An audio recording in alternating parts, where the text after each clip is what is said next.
welcome to the latest episode of the NRG podcast, The Horse That Asked Why, and Other Stories. I'm joined, as usual, by my two partners in crime, Mr. Glenn Gilmore and Mr. Ross Ainsley.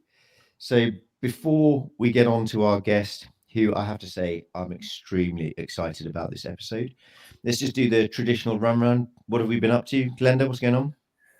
Morning, Nicholas, or evening for you. We just had a little shower here overnight. We've been playing a bit of polo. Last weekend we had more rain. We couldn't play on the Saturday, so we played the semi-finals of the Australian Open last Sunday at Larapinta, and that was a good day. There was a lot of people turned up, and a few too many.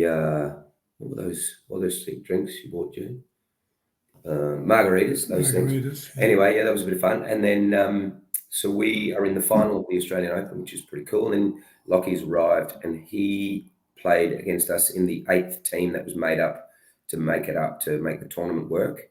We played him yesterday and just pipped him on the post as well. So they had a tough 4-man team, played really well. But the horse is going very good. And next week, I will be joined by Mr. R. Ainsley.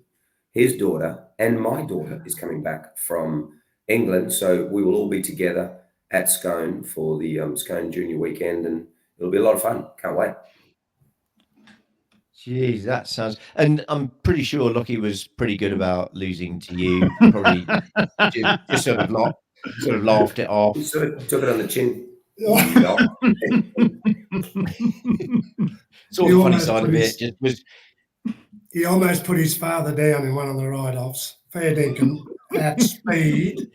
Glenn's mounting him, don't forget, on some beautiful ponies, and he's almost put Glenn down. Neither of them got the ball, but oh my God, it was... You know what? It's been a number of our podcasters our listeners, and one of my personal goals to mount Glenn, but you know, each to his own. Well, I think we've sort of given away we've given away who our guest star is already. Not yet. Let's hear from Roscoe. Yeah, let's hear from Roscoe. I love that. Just imagine. I've got to go down that rabbit hole while we've got it. Just imagine if Stu and Lockie actually played each other. Well, that's way better because such similar mindsets. And right. No remorse. No, mate. Competitiveness. Generation, don't worry. Oh, could you imagine that? I think he got off lucky. What's happening in New Zealand? We're just getting it done. I rode yesterday for the first time since being back here. Actually, jeepers. I'm meant to be riding again shortly. Better change that plan real quick. Or we could just make this... the podcast quicker, you know. No, it's all good. So we're just rolling and looking forward to next week. Can't wait. Awesome. What happened with your MRI? The 50% tear off the riding muscle, off the bone. So, but that's life. That's the way it goes. Is that reattachable? Does it join itself? Do you have to? That's a whole podcast on that. There's so many different different processes to work on it. Basically, I'm boxing on, and I'm going to try to strengthen the ones around it, and hopefully that one settles down and just sits there using 50%. But I'll try to get the other. There's 3 other muscles that are around it that can compensate for it, so you can actually cut them, and not have them attached at all. Or you can do what Dan Carter did. He went to Australia because the AFL players, it happens a lot to them, and they reattach it down there. They're very good at reattaching them down there apparently, so there's a few different mindsets and different approaches. I think that's the one that Cambiasso cut one a few years ago and had another one cut last year. I think it was the same thing. Are you saying down in Australia or down there? Yeah. Down there? Down there in Australia, in Melbourne. I still think I'm in Gyra. When I say down there, I mean down south of Gyra. So what you should do, Ross, is promise to do us a video of that and then never deliver like you normally do. Mind boggles. Well, all those videos are actually getting stored up for when you get over here, Nick, mate, and start videoing it. Like we need a whole list of all those videos and all the people that have said, yeah, please send us a video. Can you send this? Like, yep. In January, that'll happen in January. Yeah, Right. January 9th till the 24th. Flights are booked, accommodations booked, hire cars booked. Are we allowed to say who else is coming? Wow. No. Well, my wife, obviously. Have you told her? Because apparently I can't claim the 500-mile rule anymore. So she's got to come with me. Apparently that's frowned upon these days. But anyway, yeah. So we'll do some more details as those firm up. So to get on to this episode, some of our listeners, you will remember we talked about a particular individual in our first ever podcast episode, and we've been working hard for the last sort of 6 months or so to actually, 9 months now, to convince him to come on the podcast, and we've finally managed to do so. So before I tell you who it is, there's been a lot of arguing. Before I just run you through some of his career highlights before we actually introduce him. So he's been around horses and polo for quite a long time. He's got quite a few stories. So he was Genghis Khan's first ever polo instructor.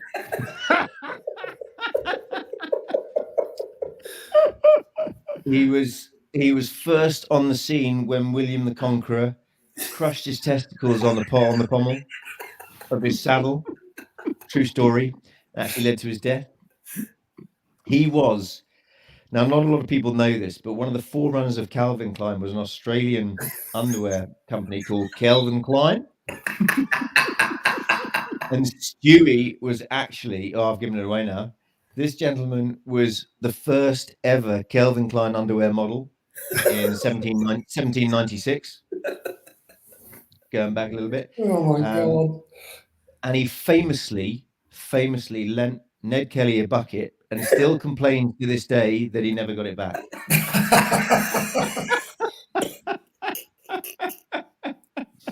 So without further ado, I've got loads, by the way, Stuey. I've got loads, by the way, and I'm not letting you off. Without further ado, I would like to introduce with great excitement, and I'm so chuffed to have you on here. I don't know about the other two, but I'm in your corner. Mr. Stuey Gilmore.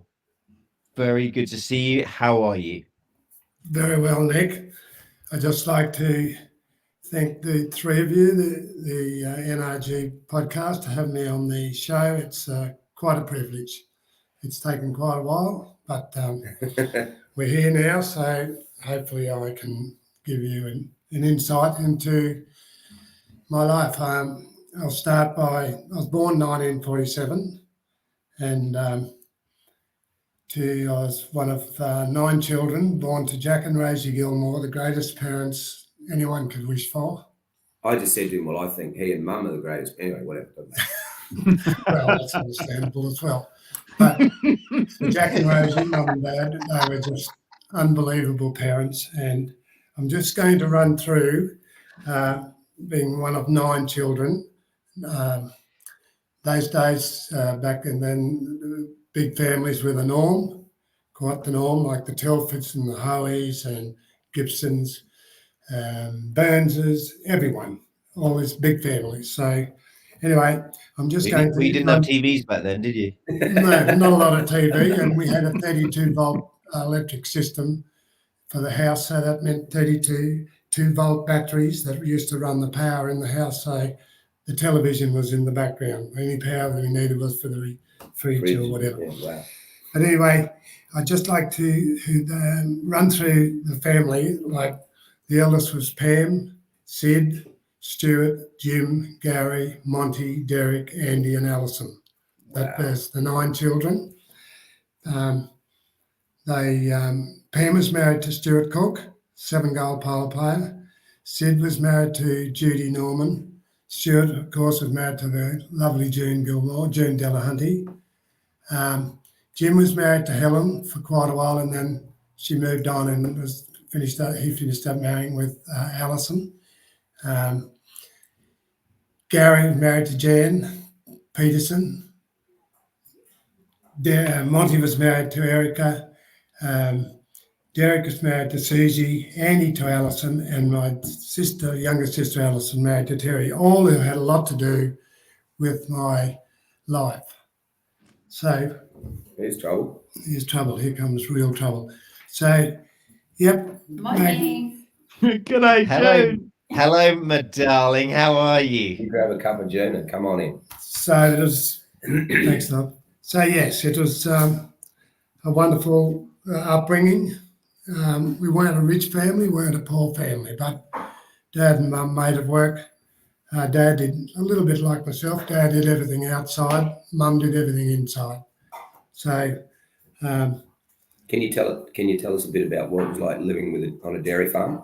living on a dairy farm, or going to school and then coming home and having to help get the cows in. Dad was a dairyman and a farmer as well, like growing crops and breaking in horses, and a cattle dealer and a horse dealer, and so he had a lot to do there. And Mum, she was flat out cooking, ironing, washing, everything, making beds. Like 9 kids in a house plus the family. We'd have 2 double beds, and there'd be 3 boys in one double bed, 3 boys in another double bed, and then the girls were in the same room. Anyway, of the 9 children, Pam and Sid have been deceased, but still 7 going strong. And but anyway, we'll just start off how I started going to school.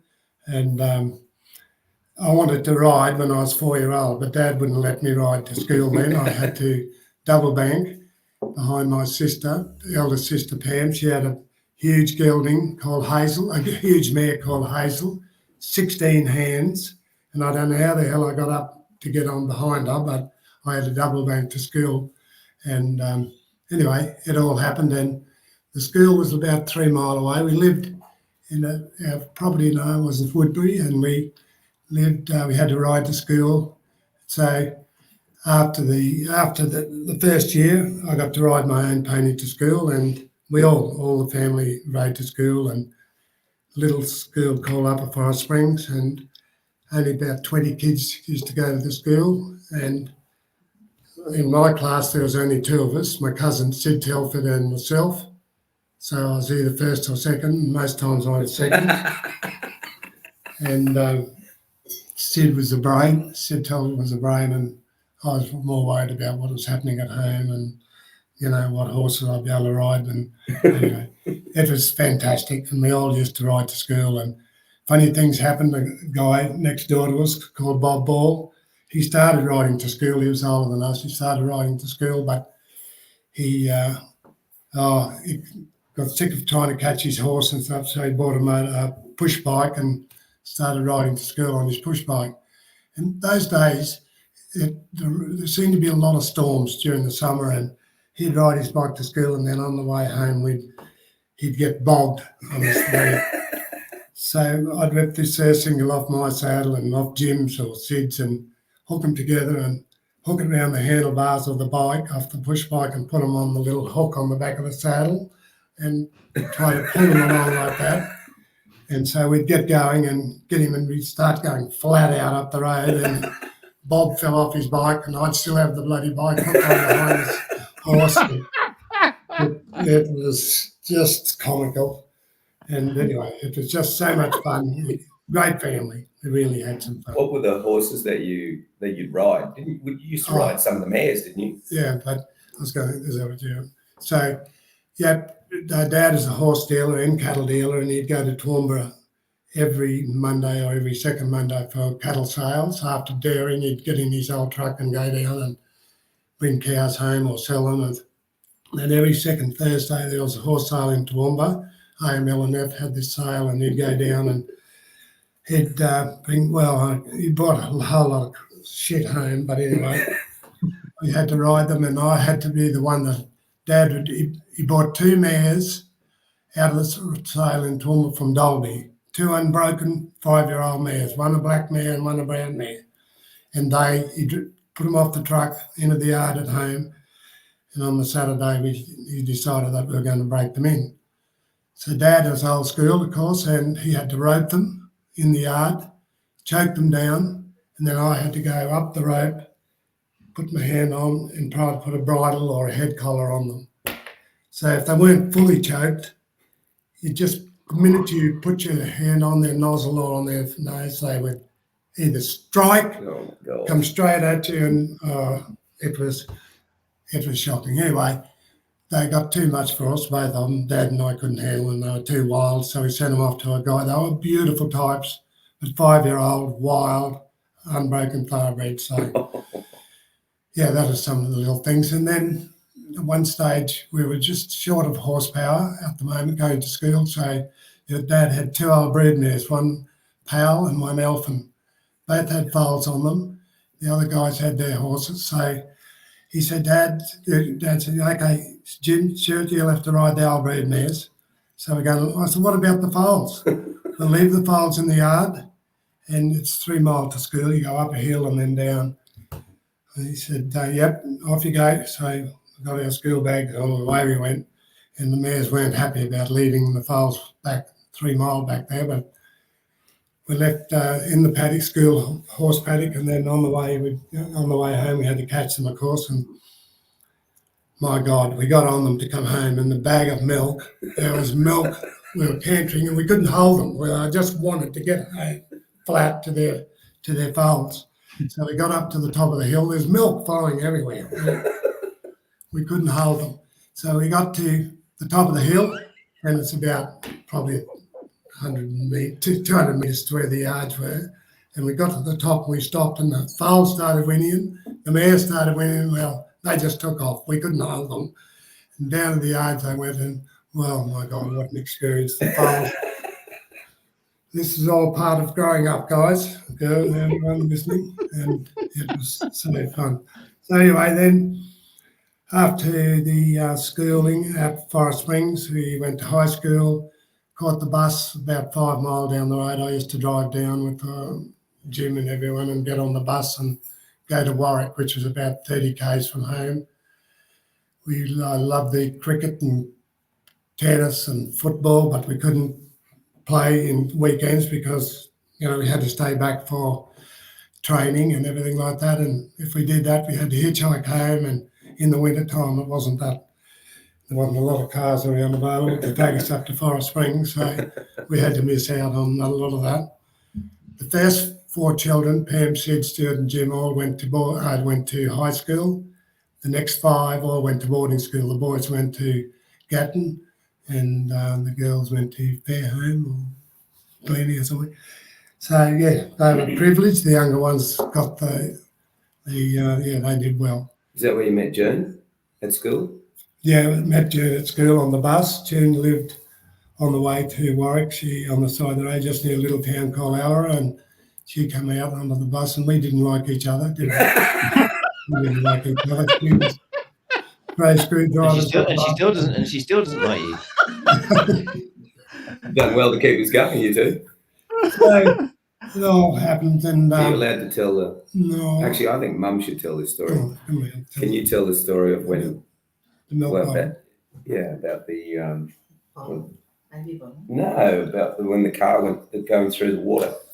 Oh, near where I live, there was a causeway, and it used to flood quite often, and it was a big deal to go down and look at this flood with the traffic all banked up and whatever. So we're there, Mum and Dad and I are standing there watching, and next thing, a semi-trailer, and it was deep, very, very deep and dangerous. Anyway, a semi-trailer went through, and then this car went through after the semi, and Dad said, Right behind it, Dad said, who's that bloody idiot?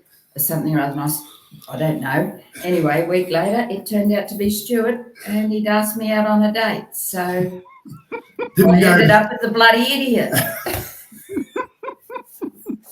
Well, thank you, Judy. That's very nice of you. So Stewie, I mean, we might be jumping ahead a little bit, Stewie, but was your family always into polo, or is that something that you got into along with your brothers and sisters? No, his family. My father played. My uncle played. Though my father was like a 5-goal player then, but I think they were probably more 4 or 3 goals compared to the ratings now. But he was very good.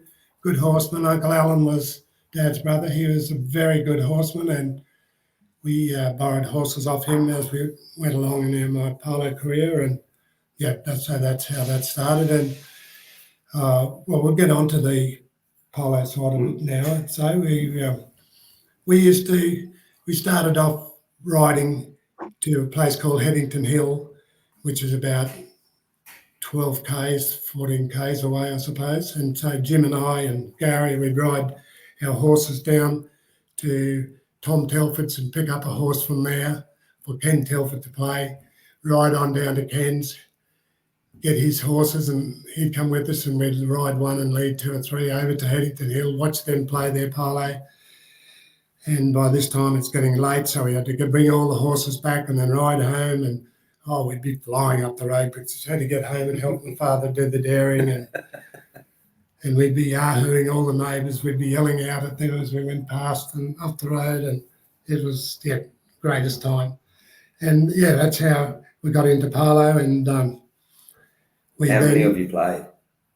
5 of the 7 boys played. 6 actually, 6 of us. Monty was the only one that Sid didn't play. Monty played a little bit, but he probably had more ability than any of us, but he didn't carry on. So the others, Stuart, Jim, Gary, Derek and Andy, And Who won? Did you have many polo ball races, and who won the polo ball races? Well, it's an interesting story to tell about the dog leg. Yeah, when we practiced, we were starting to get into the game, and Derek and Jim and Gary, they all started getting into it, and we had our horses, and so we couldn't drive or ride into Clifton where the polo field is. So we had a little area down on the flat, on the home place called the dog leg, we called it, because it was a dog leg. It went round to the left, and we had a dry gully on the left and a fence on the right. And look, fair income after work, we'd go down to have practices, and we'd take 3 or 4 horses each and meet up there. And my God, it was on. And normally myself and Derek had played Jim and Gary 2 aside. My God, there was blood, and it was on fair dinkum round this bloody dog leg, and not. Dad used to put the cows out there at night, so you can imagine they'd be lying down and they'd be pooping. They were pooping all over the paddock, and so we'd go down the next afternoon to practice, and the horse would be skidding in the horse cow manure, and oh my God. And we probably weren't talking as we left the field. We probably couldn't see each other. It was that dark. And we'd ride home, and then, same thing had happened. And that, so my first polo pony, first horse I bought was a mare that a guy called Johnny Mason had it in the paddock up the road. So Dad said we should go, and it was for sale. Dad said you should go and grab it and bring it down and have a look. Beautifully bred mare. So I brought her down, and it was on a Saturday, and I rode her, and she was quiet, but didn't seem to have a lot of ability, and so fat. So I didn't really give her a good chance. I think I said, no, Dad. So I took her back, and I went to bed that night, and I was thinking, she just might be all right. So I went and got her again the next day and brought her back again. And she turned out, her name was Emblem, and she was the mother of Tuesday. A great Tuesday, Roscoe. Oh, my God. Yeah. Oh. She turned out to be a great mother of Tuesday, and only had the one foal. But that's how we got into the practicing and God knows what. And Tuesday was out of Emblem by a thoroughbred horse, nothing much, just a thoroughbred girl, a thoroughbred stallion, I mean. But your first polo, I've got down here that you represented Queensland at a very young age. Yeah, I would have been only. I started when I was 16, 1964, and played one season. Then we had a big. He just said 1864. Cheeky bastard. Not quite. It was a little bit later. So 1964 we started, and then 65, 66 I think were both drought areas, so drought time. So there was no polo. So then this was all in at Clifton. But it just went on. My memories from that when I was young, obviously way after this time, but was how strong the fixtures were with all of the families that are. Oh my God, yes. Can you tell about that? Yeah, they were. There was a lot of teams.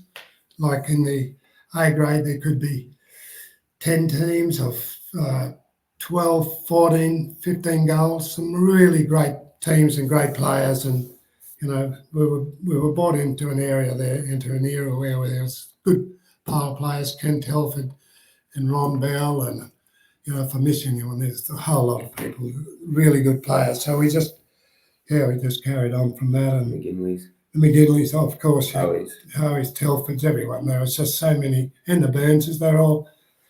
And one, we always, Jim and I, we had a team called the Wanderers, and Jim and I, Graham Hoey and Logan Hoey, and we used to play in sometimes the teams were selected in the fixtures and in the tournaments, or sometimes you picked your own. So this year we picked our own, and we were playing against Neil McGinley, who was a legend, and some of the Pat O'Sullivan and the Burnses. And when Neil and Jim, off the field, they were great. The minute they rode onto the field, it was bedlam. They just couldn't handle it. They just lost the plot between them. And one particular instance, it was very funny. Graham Hoey had a very high voice, and he was about to hit the ball, and Neil came in and did a near side backhand and hit Graham on the leg. And Graham yelled out, "You bastard, Neil."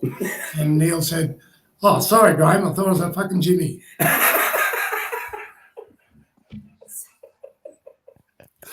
Well, that caused a bit of a furore, I tell you. And lots of things happened. Was it Neil McGinley that had the names, the funny names of the horses? Yeah, Neil. He lived at West Holland. He was first cousin of Jimmy and Pat and Joe.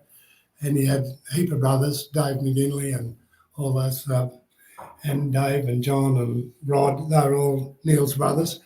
And Neil, he was a character. He's a legend. He tried to make his own polo sticks out of iron bark and orange trees and God knows what. None of them were successful, but he thought they were good. And he had his horses were named Bark, Slab. Blady grass is a grass over here that it's only good for cattle if it's short. If it's long, it cuts them in their mouth. But he had a race mare called Blady Grass. Probably race it on Thursday and play it on the weekend. And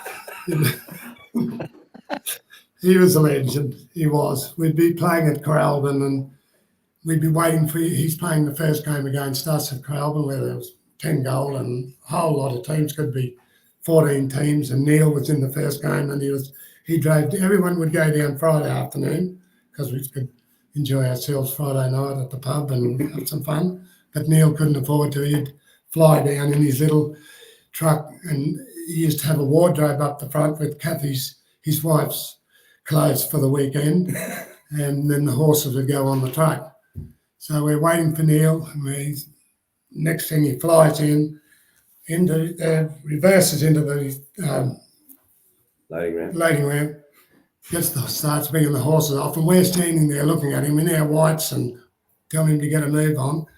And Kathy always wore dresses to polo, and she came out and all the horses came off, and then the last thing we saw was the doors of the little cupboard up the front had opened, and Kathy's dresses and petticoats and everything were all on the floor. The horses had ran all over them, manure everywhere.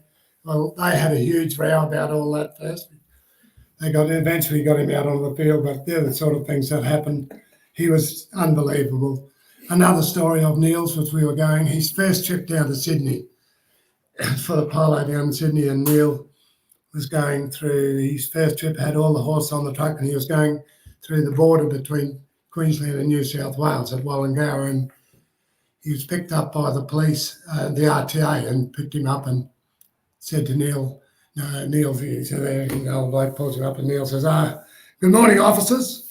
And the officer says, "Good morning, can I have a look at your logbook?" And Neil looked at him and said, "Logbook? I'm not carting logs today, I'm carting horses." And a logbook.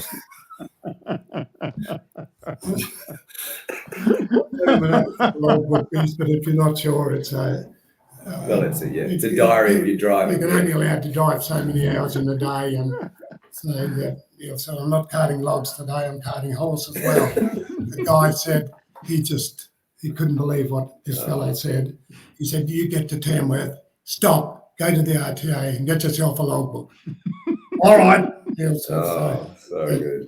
that was that one. Where are we? Here we go. Now, I want you to tell just a couple of your stories of your trips. Like you were telling me last night, your first trip you did was down to Victoria. Oh, well, Jane, you can tell some. It was Well, my how old were first. you? Oh, 17 or 18, and they picked a team to go down to play in the Moonby Festival, just a one-off game, and so that's only a long time ago. And How'd you get there? we had to go by train. I remember my father, June, and I were just going out together. We weren't Awesome. married or anything. So there was June, there was myself, Noel Telford, Ken, Neil Evanson, Ken Vatia, Des Vatia. Very, very average team, I can tell you. And so on the train from Brisbane, down, changed trains to Wongarra, I think, and then away we went down to Melbourne and, oh God. With horses. No, they were supplied the Ah. ponies.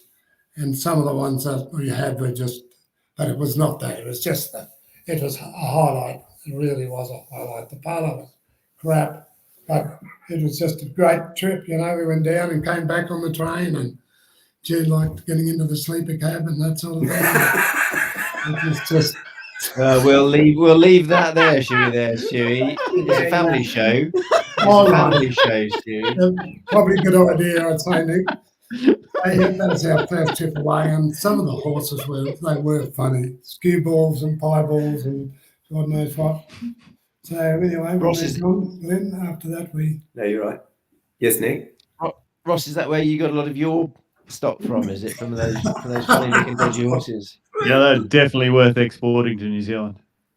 Good genetics. Now, Good genetics. Now, Stuart, I have to say, I'm a little bit surprised to hear that you grew up on a cattle farm, because again, I've been googling, and says that the records that I've got is that you were one of the last convicts to be transported from England that's it. We're for old enough to be. for allegedly interfering with a goat, and the charges were dropped. The goat actually withdrew the accusations, but the boat had already sailed. Is that not right? It's the greatest of all time. I think it's a different one, mate. I think it's a different one. But what was that trip with Captain Cook like down to Australia? Very interesting. Yeah, very interesting. Nothing else to say, but No. But you grew up in an era with polo when there was no patrons around. yes. And what do you remember of then the introduction of patrons into polo? Like, can you remember when you first got paid, and what did you get paid to play? Well, we played everywhere. We weren't used to patrons, and we paid our own way. So I'm not sure you ever really got used to patrons. well, Anyway, I'm not really sure you paid your own way either.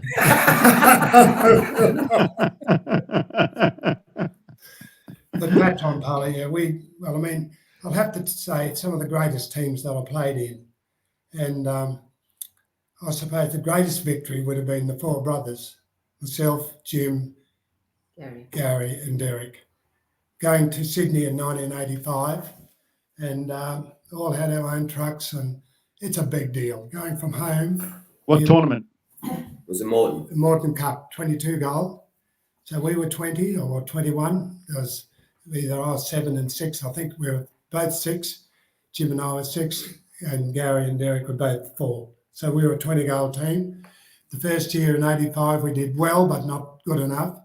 So we went back in 86, and we won the Morton Cup, the four brothers, which was a big deal. For us, it was a big deal, and not unheard of, because I know the Ashtons, and they were a great, very formidable team in their time. So, that was brilliant. That Glenn and I and Roscoe and Simon Walker went to South Africa and played over there. That was a mighty effort, a great team effort, and one I'll never forget. Playing in the Westchester Cup in America and Kentucky with Jimmy Ginley, Graham Thomas. No, I'm sorry, not Jimmy Ginley was the coach. There was Jamie Mackay, great Jamie, myself. It's an Australasian team, actually. Jamie, myself, Graham Thomas and Ratty Bray from New Zealand. Played in the Westchester Cup against America. Who played one in that team? Who played one? Um, Ratty. I played one. So you had I two played one, twos. yeah. I played one. Graham, Thomas, and Jamie 3 and 4, and Raddy was at 2. I think Yeah, Ruddy, he was a 2. That's what I was wondering. we both played 2, and I think I did play 1. But anyway, they beat us by 1 in the first game, and we won the next one by 2. So we won the Westchester Cup. Yes, Nick?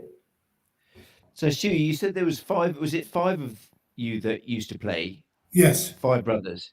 Did you ever get into disagreements as to who was going to be in the family team? Because obviously, you know, that's one too many for a team. Yeah. Or was it Andy was never the an issue? youngest one, Nick, so he was always sort of 1, 2. He might have got to 3, but he was a good player and a good horseman. But He was sort of 4 years younger than you. yeah, he was 4 or 5 years younger, so he'll just stay out of our way at this stage. He'll just stay down there and let the 4 of us go. We were great mates, all our family. We were great, just the best family. Everyone got on so well, and still have right to this day. We're all just a great family. Even though we've lost poor old Pam and Sid, the rest of us still. It's a great family story, and yeah, It's awesome. yeah. So one of the things I've got here, Stewie, is your trip that you did with your great mate Jim McGinley, going to Perth. Can you explain that? Because it's an incredible thing. Because that's actually one of your first patrons you sort of played with. Yeah, with Johnny Whiteman. John Whiteman and Peter Hanlon. Can you tell the story? And myself and Jim McGinley. We're going to Perth to play the Australasian Gold Cup. So we're taking horses over. Which is How like fast? when we drove to Perth in the 2000s, it was 56 hours. So Imagine what it was like back then. all arranged to go. Insane. They're living at Coralbin, Jim and Melinda, and they had the 2 trucks down there. I've been mounted by them, so I didn't have to worry about horses.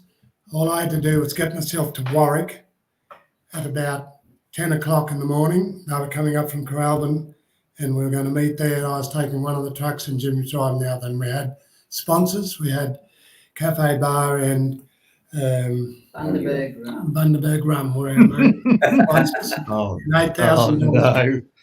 $8,000 worth of cash for our trip. Melinda McGinley, Jimmy's wife, was in charge of the money side of things. So June was going to take me over to Warwick to meet them there with everything. So that was 10 o'clock. 12:30, they arrive. We're going to Perth, mind you. First day we get to Moree. That's a hell of a day, wasn't it, eh? From Coralbin to Moree, which is just 4 hours, 5 hours. Yeah, I was thinking, that's not. That was our first day. Melinda went ahead and When you're riding. yeah. I had this whole acco that used to get along like this, and chock-a-block with horses, and the motor was right beside me. And It's 4,300 Ks. That's how far it is. so hot. My God. On the first day, they did Okay. 400. So Melinda went ahead and she'd arranged our accommodation and where the horses were staying in cattle yards or whatever. So we got to Moree, took the horses off, and straight off, as soon as we put them in the yard, out came the rum and orange. And we were on the tailboard, and we had to wait till the horses finished eating and whatever, and then up to the motel. This happened. So then the next day we head off. At 7 o'clock, no rush. Jimmy was just the greatest bloke. There's never a rush with Jim McGinley. Away we went. Next day we get to West Wyalong. That was a big day. And then same thing, Melinda went ahead, did the accommodation and got the yards and horses in the yards, and the next thing, rum and orange, and we were gone. Next day, it didn't matter who we drive, there was no alcohol, no breath testing, nothing like that. We just had. Next day, we hit Adelaide. So we decided that we'd stay the weekend, play the weekend there, which was great. We had a run together and then over to Perth 3 more days after that to Perth after we left on the Monday morning.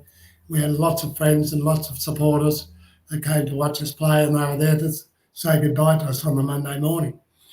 As I drove out the ground in this acco, it had an air horn with a chain beside it. I pulled it on just to give everyone, and the bloody thing stuck on. Couldn't get it off, and I was pulling and I was stopping, doing Anyway, I just pulled the whole thing off, and that stopped it then. But I'll never forget that. So then away we get. We get to Perth eventually. We had to stop at Northam, I think it is. Yeah, we had to check the horses' tails and all that sort of thing to see there's no burrs and rubbish. And then off to Perth. When you say hot, how hot? I mean, Yeah, 40. close to 40. Yeah, Yeah, that time of 40 year. degrees. Yeah. And a long trip.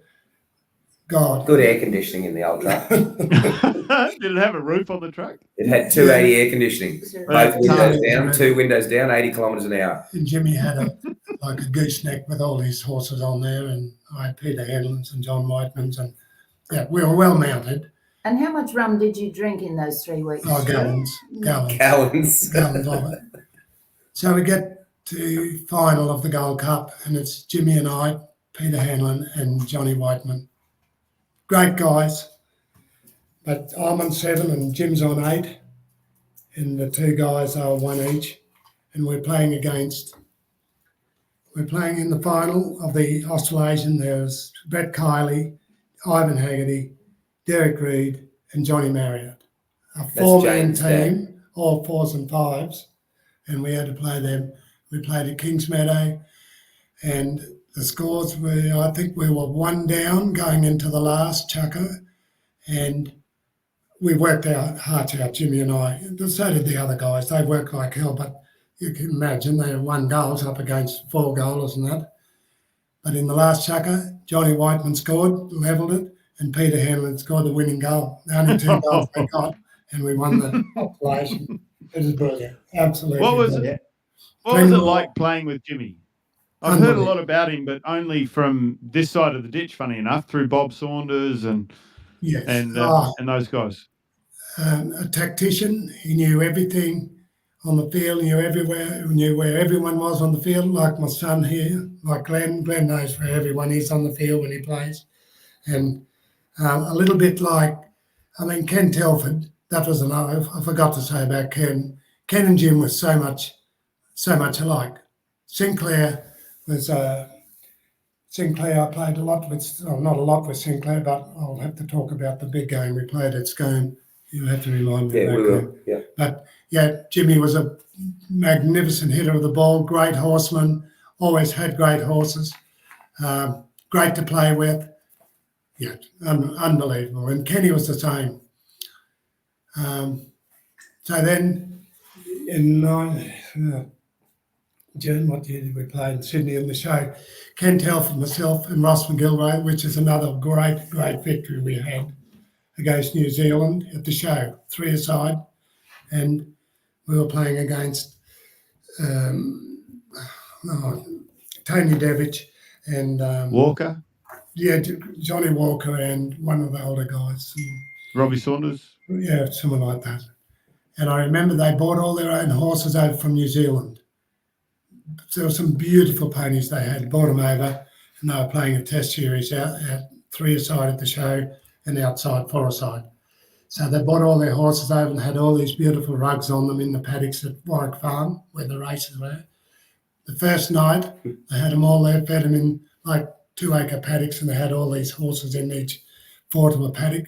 Next morning, they went to feed them, and there wasn't one horse left on the race, on the horses. No, one rug. Not One rug left. wasn't The one- horses were still in, no rug. Sorry. The horses Did were someone there. steal all their Every rugs? rug had disappeared. And we know. We couldn't prove it, but we knew, Go on, tell us who it was. Thought you knew. No, we Well, it was right at the racecourse. They were all the strappers and all the race jockeys. Hey, just quickly, Roscoe said he needed to go for a leak. We might just have a couple of minute break, eh? Yeah. Because we're about for to sure. get into the next Righto. major part of this life, which is Elliston and KP.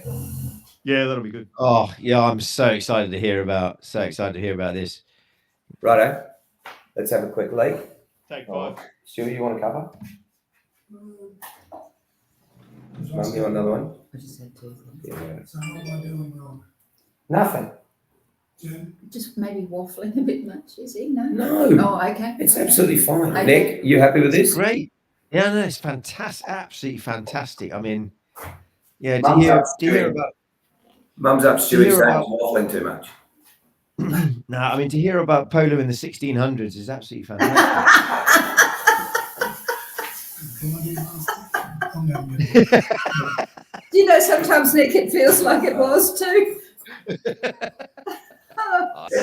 June, it just sounds amazing. It just We've sounds done absolutely it for- amazing. And Absolutely. the chance to do it with your brothers and do it as a family and just must have been absolutely spectacular. Exactly. That's where I went on our first night we went to the drive-in, but the next day he took me to polo as a 17-year-old, and he says to me, put the head collar on that horse. And I said, where? What do I do? And that was when I was 17, and I'm now in my 70s, so I've been going to polo for a long She's my time. rock. So your first date, he took you to the drive-through. Yeah, drive-in You- movie. you- Drive-in You movies. romantic girl. Well, yeah, that's a whole other story, the drive-in, wasn't it? Yeah. I was on a curfew, of course, because I was only 17, but believe it or not, we did fall asleep, and I got home late, so I was in a lot of trouble on that. But also, Of course you did, June. yeah, Of course you did. But when we woke up and we looked at our watch and we went, oh my God, Stuart just drove off and the speaker was still hooked to the window. So we took off and broke the window. Oh, Lord. Anyway, I digress. Nick, do you need me to look at the camera more or not? No. No. It's whatever. I just want you to be comfortable, Stewie. It's all about you, Stewie. I just want you to be happy. It's the most important It's thing. always been about him, Nick. But I want to. No, it's June. June. It's impress just. that I'm just using Stewie to get to you, June. Just using Stewie to get to you. Yeah, it's raining now. I want to say something about all my supporters and the wives of all the people that supported us so much. But do I have to? But that's a waffle. No. And your number one fan from Norway. Of course, the number one fan from Norway. What's her Number name? one fan from Norway. Yeah, Stewie. what's her name? Jeez. What's her name? It's me, Stewie. Okay. I've been a fan. I've been a fan ever since you tried to run me over with an ATV, Stewie. Having met you for about 15 minutes. About 15 minutes at Elliston, and you'd already had taken a dislike to what it was that I brought to the party and tried to kill me with an ATV. But that's another story. We've obviously just had a little break, Nicholas, but we're about to, so if we're just about ready to start again, this, we've sort of covered quite a lot of the stuff that happened early on with Dad's life and right through to we're about to get to the next sort of section of Dad's life at Elliston. But one of the reasons why, what do you call Dad, Ross? Grizz. Grizz. So we want to get to the bottom of why he's called Grizz.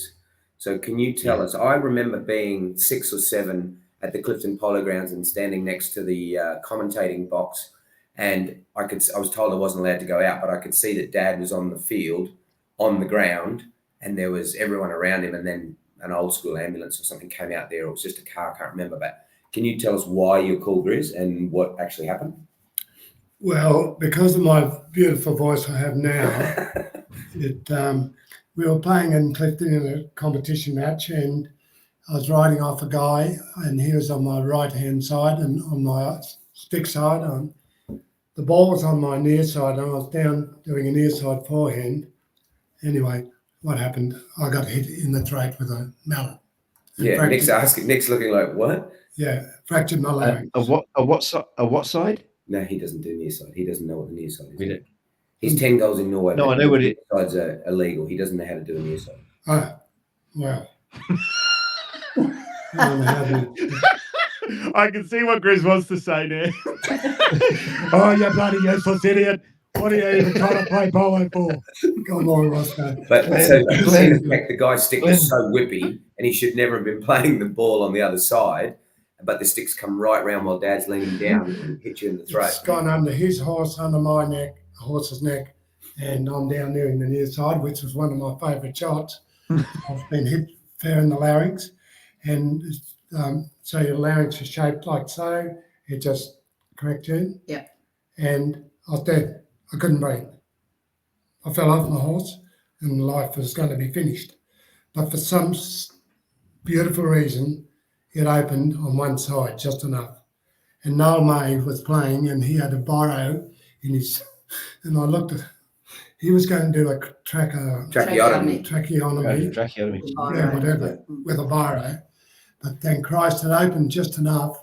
And I'm still wondering, like, if it had hit the other side of your voice box larynx, would you have then sounded like Kylie Minogue? Oh, hi, maybe. it could have gone the other way, of course. Yeah, no, I think your life might have been a bit different. I've only got one voice, The vocal cord. You're good at singing. I can't go up, I can't go. Yeah, I could have been anything in singing until I then.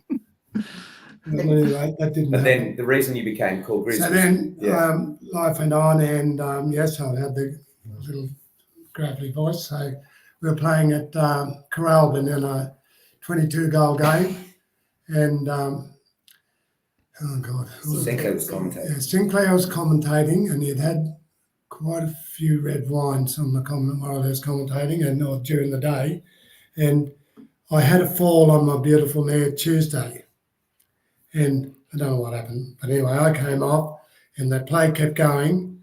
And Sinclair said, and Stuey Gilmore's had a fall off his mare Tuesday. Now watch the grizzle come out now. And he was calling it, I don't know why. No one still knows why, because I suppose it was because of my voice. Anyway, it finished when he said, watch the grizzle now.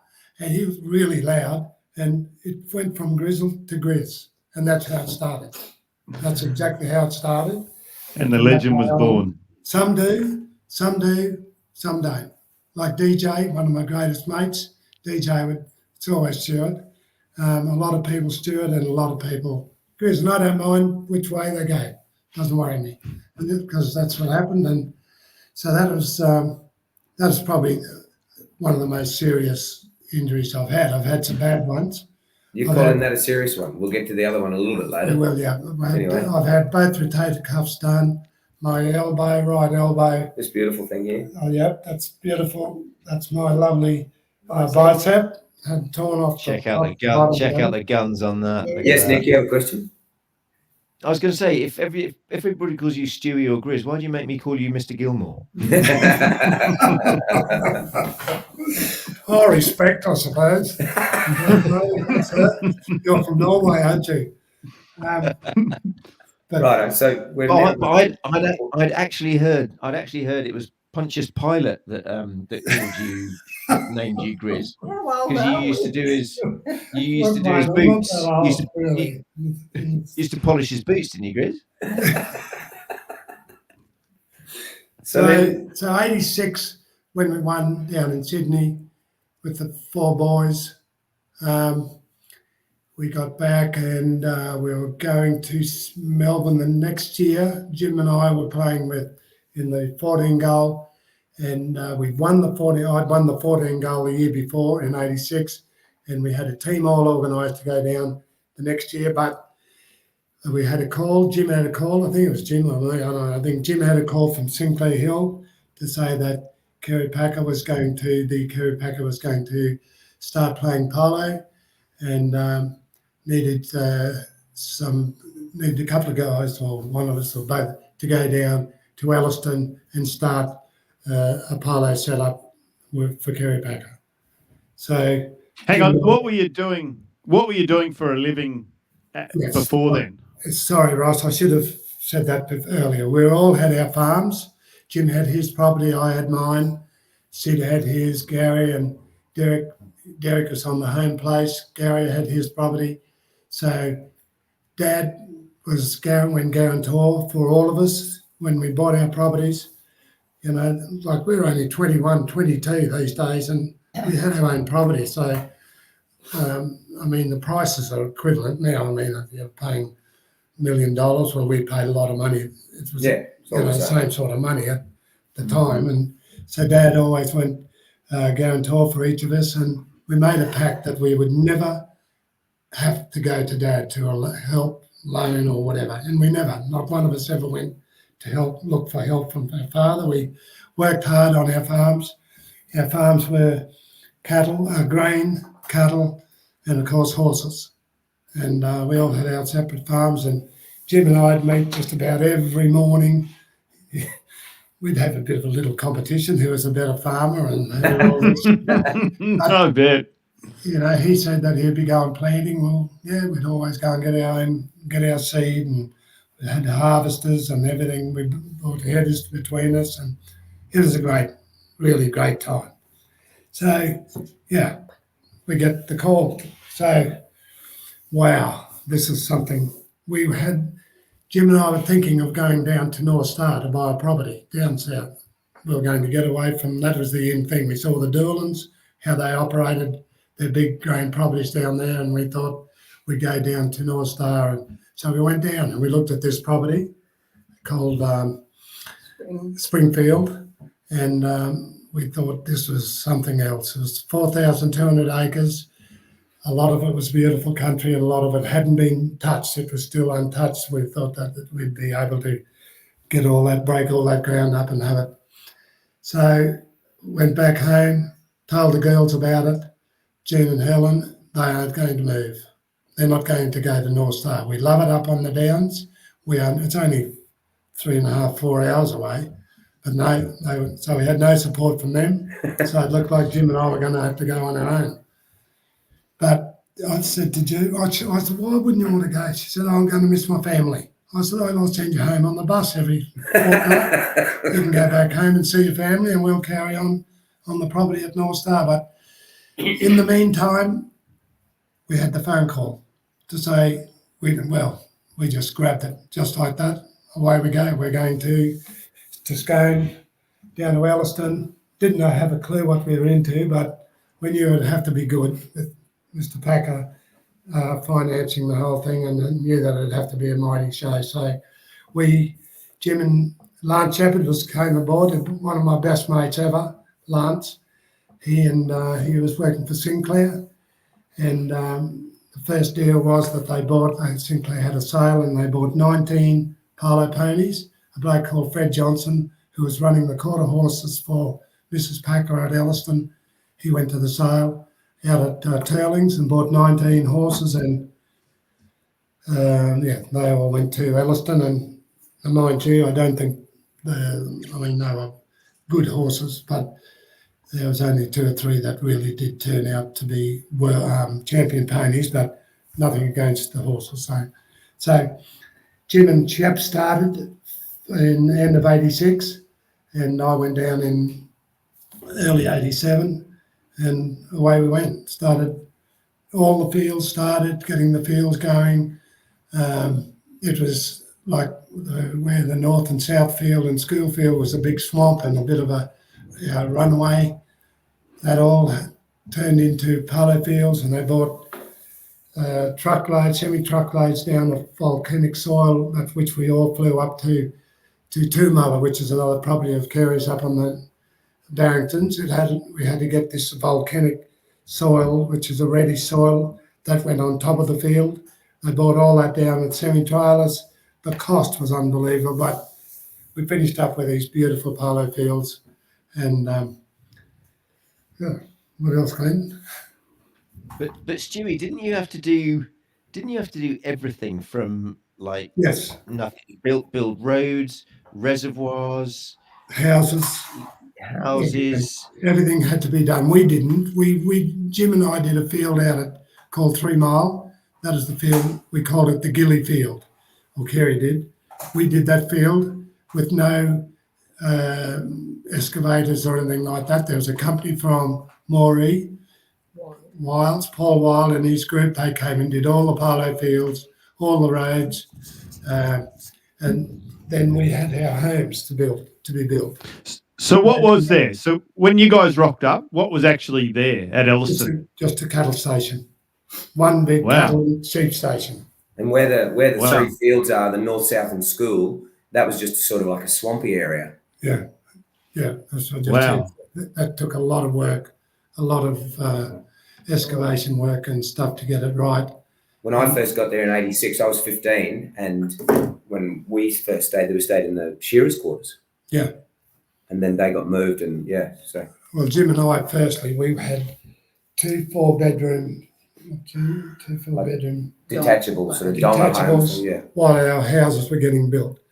But the first year, that June, July, and my God, I don't think I've ever been so cold. It was the coldest place. But we acclimatised to it as the years went on. So then after we had the fields and the roads, we had to build our homes, where the homes were going to get built.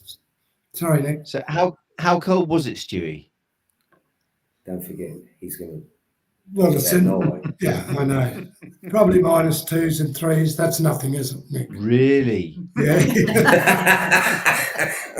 Really? If you're from the Sounds- downs, that's pretty cold. That sounds oof. That sounds brutal, Stewie. Sounds tropical. However did you cope? However did I cope? Yeah, I was worried more about my wife and that, you know. Oh, Oh, God. It Ah. was so cold. So I remember one day we said, right, Kerry said, right, we're going riding and we're going to go up into the paddocks, up into the hills, and where do you want to build yours, Lance? And where do you want to build your house, Stewie? And where do you want? So Jim picked a spot just over the river, which was quite handy to the stables and everything. And then I picked a spot up the back where it was an old cattle camp. And he's just so happy, said, yep, okay. And Sheppy picked his, and Gouldy, and it was just fun times. Great people, great guys, just the greatest time we had with all those guys. And so we had our homes built. Carry on, Jen. What about the homes? Oh, just to us, it was a massive 5-bedroom, 3-bathroom, 15-foot ceilings, huge verandas. It was, yeah. Well, 30 years later, they're still ginormous Yeah, the houses. big They're homes. huge. How big was the lawn, Jim? Oh, well, and it was on the side of a hill. So the first time I mowed probably, an acre, I don't know, a fair bit with a push mower. And I said to Stuart, either a ride-on comes in here or I go out. So he did buy me ride-on. I got the ride on pretty quickly. So then the houses went up very quickly, and they were brilliant. And so we moved out of our four-room dong and things and up into our homes. It all went over so quickly, wasn't it? It was amazing. And then the construction crew that were doing all the sheds and, oh my God, the parties after work, like this is during the summer.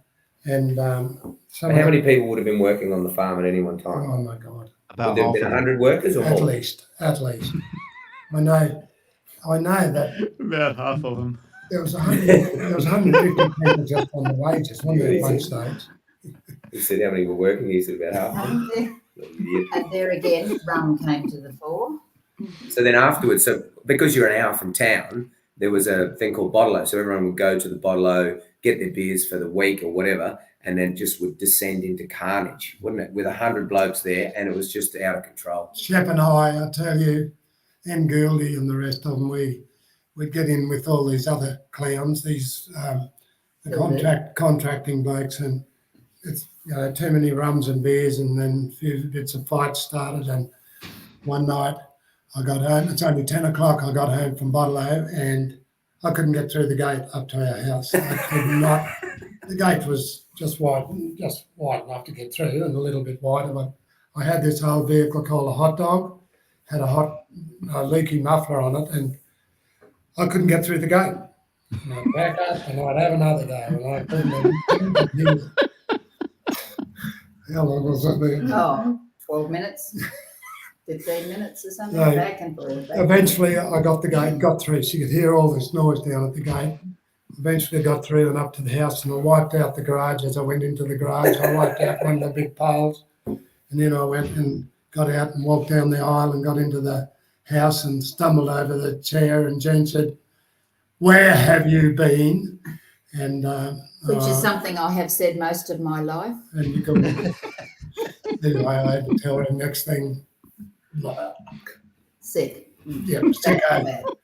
Yeah. Moving So- right along. Moving So- on, but Okay, so obviously KP starts, and early on you bought those horses, and then how did it all go? Like the first tournament, I hear about his first tournament he played was North Star, is this correct? Coralvin. Corral. Sorry. First tournament that Oh, he played, and the first one you won. Yeah. Okay, so can you tell those stories? with Elliston White, Kerry, and James was Elliston back, and So I was in Bellaston Black with James, and Jim was with Kerry and Gouldy, and Stuart Howie. No, too early for him. Anyway, it was Mackenzie? 10 goals. We both got to the final, so it's going to be hell to play. No one was talking to each other much before the game. It was, and those days that if we were black and white, well, it was bloody on. So somehow Derek and I and Johnny Byrne and James, I suppose, we won. We beat them in the final. And in the meantime, we were going from helicopter rides from Coralbin. Kerry was staying in the Jupiter's casino at the Gold Coast. I think 3 loads. He said, let's bring, Nick Ross was the helicopter pilot. And he said, Nick, bring everyone over. So you can imagine everyone had 2 grooms. So there's 8 players, 2 grooms. Picked everyone up, 3 topper loads over to, in the Tchaikovsky over to the Jupiters, dropped 1 load off and then back again. Stayed the night. We all went up to the Kerry's rooms and what was it called? The penthouse. No, it wasn't. Yeah. Anyway, I went up to the penthouse and he had an envelope for each. Penny Kent was running the show and she had an envelope with money in it for everyone, for the players, the grooms, the wives. Every single person got a handout for the night to go to the casino and have some fun. Wow. We got good payouts. Yeah, the players got more, and then the wives got less, and then the grooms got less. So, but it was so much fun. Can you tell your story? The grooms did very, very well. Oh yeah, it's not like they got nothing. They did really well. But we all went down for dinner with everyone. Kerry put on a huge, beautiful dinner for everyone, and then he said, righto, everyone go and enjoy themselves. Because he wanted them to spend their money that they'd been given in the casino to have a bit of fun, because that's what he enjoyed doing. So he told them to do the same. So away we go, and Jim and I and Gouldy and Sheppy all went straight. Kerry said, you're coming with us. So we went into the high rollers room with him. Unbelievable. We've never done any of this. It's all the greatest experience. In we go, watching Kerry play blackjack and baccarat and God knows what. And oh my God, it was so funny. And I can't say a lot of things what happened, but it was just the greatest. And then out we go. So he said, all right, let's go now. He was doing so well. And so we just went out into where all the cattle were and the grooms and everywhere. Out we went. So you tell your little story, Janie. Linda Shepherd and I were playing, what's that one? Red or black? Blackjack. Yeah. Anyway, we were doing really well and we had a big pile of chips in front of us. And next thing we were aware of someone sort of standing behind. So we turned around and here's KP just standing there looking at us. And he said, girls, that's not the way you play blackjack. You do it this way. So we moved 1 chip in and next thing we had nothing. They're all gone. He just laughed and he said, oh, well. What you didn't have, you're not going to miss. Oh, hell, it was a great night.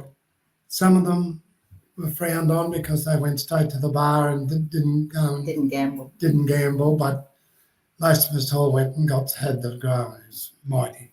Great night. Everyone enjoyed it. But he did it a lot. Yes, Nick. After that, sorry, Nick. Sorry, Stu, I was going to say, after this, can you just go back? Because I would love to know what the conversation was when you were given the brief to set up Elliston. Was it just like, here's a cattle station, there's no budget, this is roughly what I want going? I mean, how did that conversation go? Like that? Yeah, more or less like that. It's the way the fields are going. This is where Kerry and architects and everyone else were involved. This is where we're going to go. It's hard to work out how you're going to have north and south field running together like that, but there's quite a big gap. It's 850 metres long, isn't it? Yes, huge. Something like that. Yeah, north and south. It's from crazy. One end to the other. Kilometre, yeah. We used to have polo ball races from one end of the field to the other during the week, and it's just so much cooking fun. horses all day long. And I'd say so. most of them were stolens, I think. I don't think we did any. No turf was laid. No turf was laid, all stolen. So Was 3 Mile seed? Yes. Where we seeded 3 Mile, Jim and I, that was seeded. But And then there was And how far is 3 Mile from the main? Depends which way you go. come on, Norway. 3 Mile, you idiots. Yeah, so that was 3 miles out there, and yeah, we did. I got to remember one night we were doing the irrigating, Lance and I. We had to. Jim and I wanted that field to be as good as the ones inside. You know, it was a competition, a little bit of a competition. Never. Our budget for our field was nothing compared to what was going on inside. So we every minute we'd be out there trying to get the irrigation going on in the field, and so we had a bore in the water. And June thinks I'm waffling, but this is important. So we go in on the Friday night. We're going home from work. Shep and I. Shep's in his little Suzuki or whatever it is. I'm in an old hot dog, and we always used to be racing home after Bottle or whatever. And we had to go through mountains like this, and it was bloody dangerous. But we used to, you know. So we're flying past the clubhouse Friday afternoon, and I said, Shep, and we both had two-way, and I said to Shep, "Do you see that in there, that girl?" And he said, "Yeah." So back we went, and it was first night of Kerry board. Our secretary had turned up, and she was at the bar. So there's a rule at Elliston: you cannot go into the clubhouse unless you've been home to shower or you'd been to town and you're still in clean clothes. So we've been in our work clothes. We went straight in. We got home at 1 o'clock next morning, and we're in trouble. We're in big trouble, not from our wives this time. It was from... Well, a little bit from them too, but... A little bit from the women, but hierarchy, we're in trouble because we didn't go home and shower, and we didn't leave the club until 1 o'clock. So there, next morning, Tony Clark, our manager, great bloke, lovely wife and everything, and Morris and Heather Mitchell's deputy manager, Morris. Where Sheppy and I were driving the biggest hangover. We're out at 3 Mile, and we're down fixing up the pump, foot valve down in the thing. Next thing we heard Tony Clark pull up above, and well, I won't tell you what he said, but Tony and I were great mates with Shep and Tony, and we got roared at. We had the biggest argument, and you know, you guys and Stewie, you should know better. You've been here, there, and you're a senior, and here you are. 1 o'clock you get home, and look at you now. You're down there, and we were drunk and hard. He was in shorts, and it was shocking. We got into a lot of trouble. Yeah, finished. Let's see. Hey, can we? Roscoe?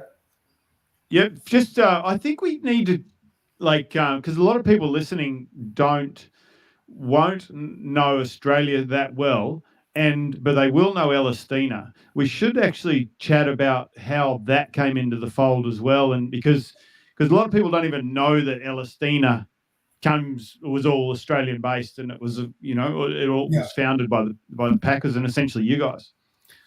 Yeah, KP ended up wanting to have Gonzalo Tenora and Gonzalo Pierres with him, and then he just had this incredible relationship with Gonzalo Pierres, didn't he? Yeah. Can we talk about when those guys came, because they came to Australia back in that, like when the 40-40 was on and all that sort of stuff as well? We'll get to that. There's just one other thing. Well, like KP's first proper win. Yeah, that's right. We'll just go back a little. That's the next part of it. After Coralban and our dinner at the Jupiters and everything, he's picked a team to go to the North Star tournament, which is 18, 20 goals those days. And so it was Jim and I, Lance and Kerry. He still hadn't won his first tournament, so he said, I'm going to try to win at North Star. So out we go. Big deal, really big deal. So we get into the final against Ross McGilvray, Alex Macon, Robert Doolan and Malcolm Doolan. I'm pretty sure that was the team in the final. And cut a long story short, we won the game. Kerry had his first win and said to us, when you get back to Elliston on Monday night or whatever, come up to the homestead and I've got something for you, the three of you. And we finished up with a Rolex watch each. He gave us a Rolex watch each for his first tournament. Yeah, that didn't happen again, of course, after the wins that we had. That was just a huge bonus. So that's how we got our Rolex. Yeah. And I lost mine once at Elliston, and it was funny. I was out at 3 Mile getting horses in. I went to open the gate, and I don't know. I got home and my Rolex was missing. So that was about 2 o'clock in the afternoon. So I put a reward out for $1,000 that I'd lost my Rolex.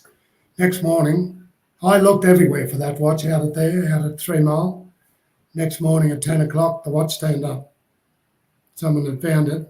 So, anyway, that was all the funny story. So I had to fork out $1,000, but it was probably a $30,000 watch, so it wasn't much.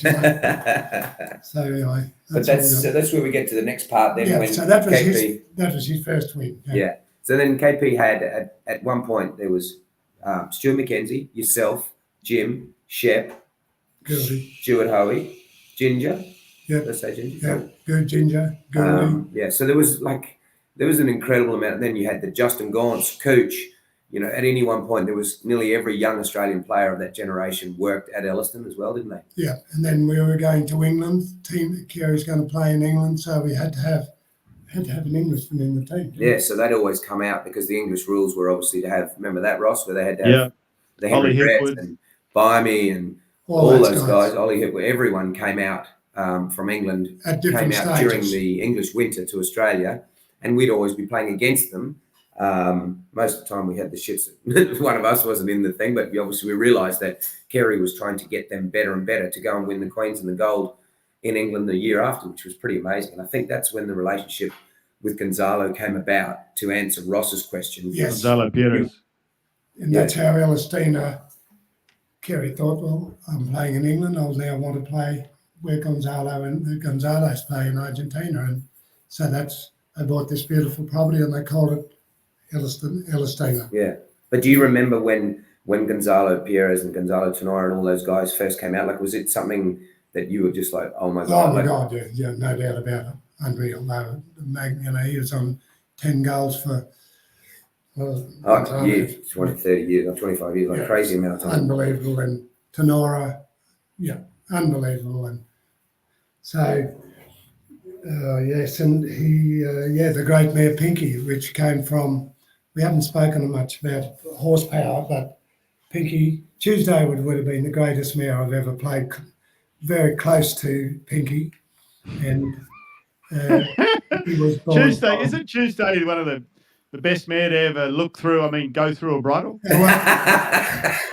You must have been talking to James Archibald and Anto, and that we used to have a lot of banter about our horses and our champions. And James had his beautiful grey mare, and Charlie Keegan and all those guys played this grey mare, and Bobby Hennon had Chester, and that Lalo played, and I remember Chester.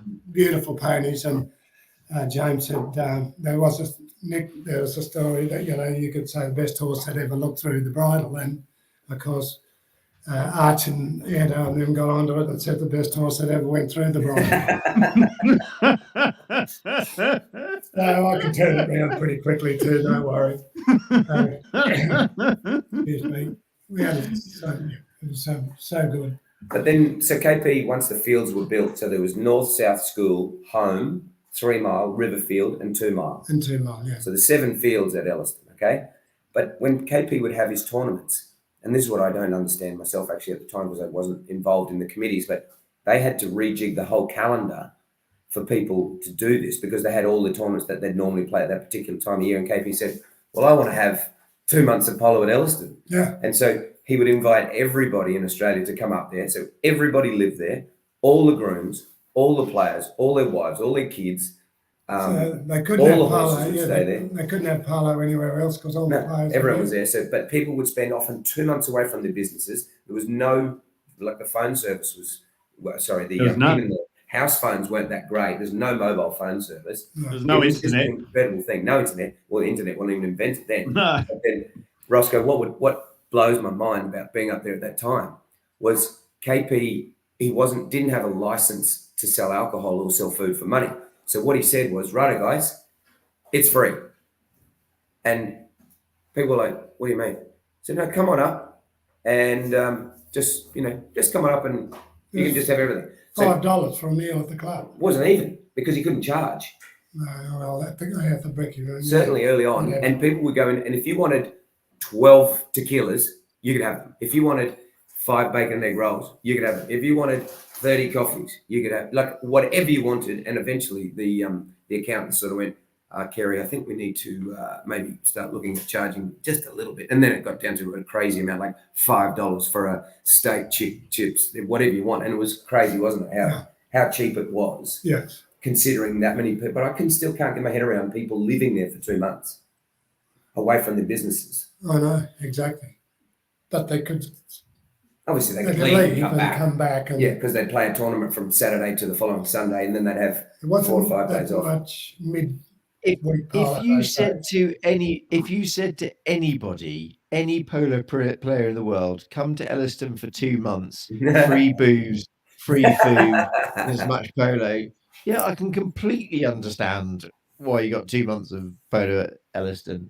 I'll be there I'll be there in a heartbeat. It started with 12 to 15 gold, and then 15 to 18, and then 26 gold. Yes, it was just the best and the most beautiful ponies, and it was a benchmark. Everyone wanted to have their horses as like Elliston had, and so it improved polo all over the country. It definitely improved overseas as well, you know. But it did make it hard for the little guys that had their one really good horse that they could compete with, and then KP would offer them money that they couldn't refuse, so they didn't have that horse, then they couldn't really compete. So there was an interesting cycle with that people thought that the club polo went downhill because of it, but it's just natural progression. That's just the way it was.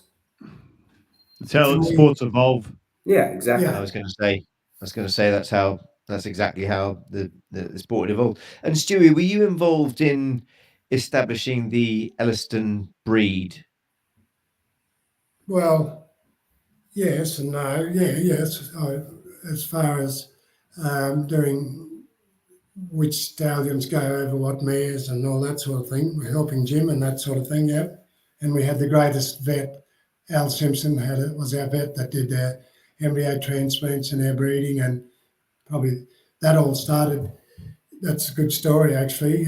It all started Anassus, which was Kerry's favourite pony, and she got a very bad case of colic, and she looked like we were going to lose her.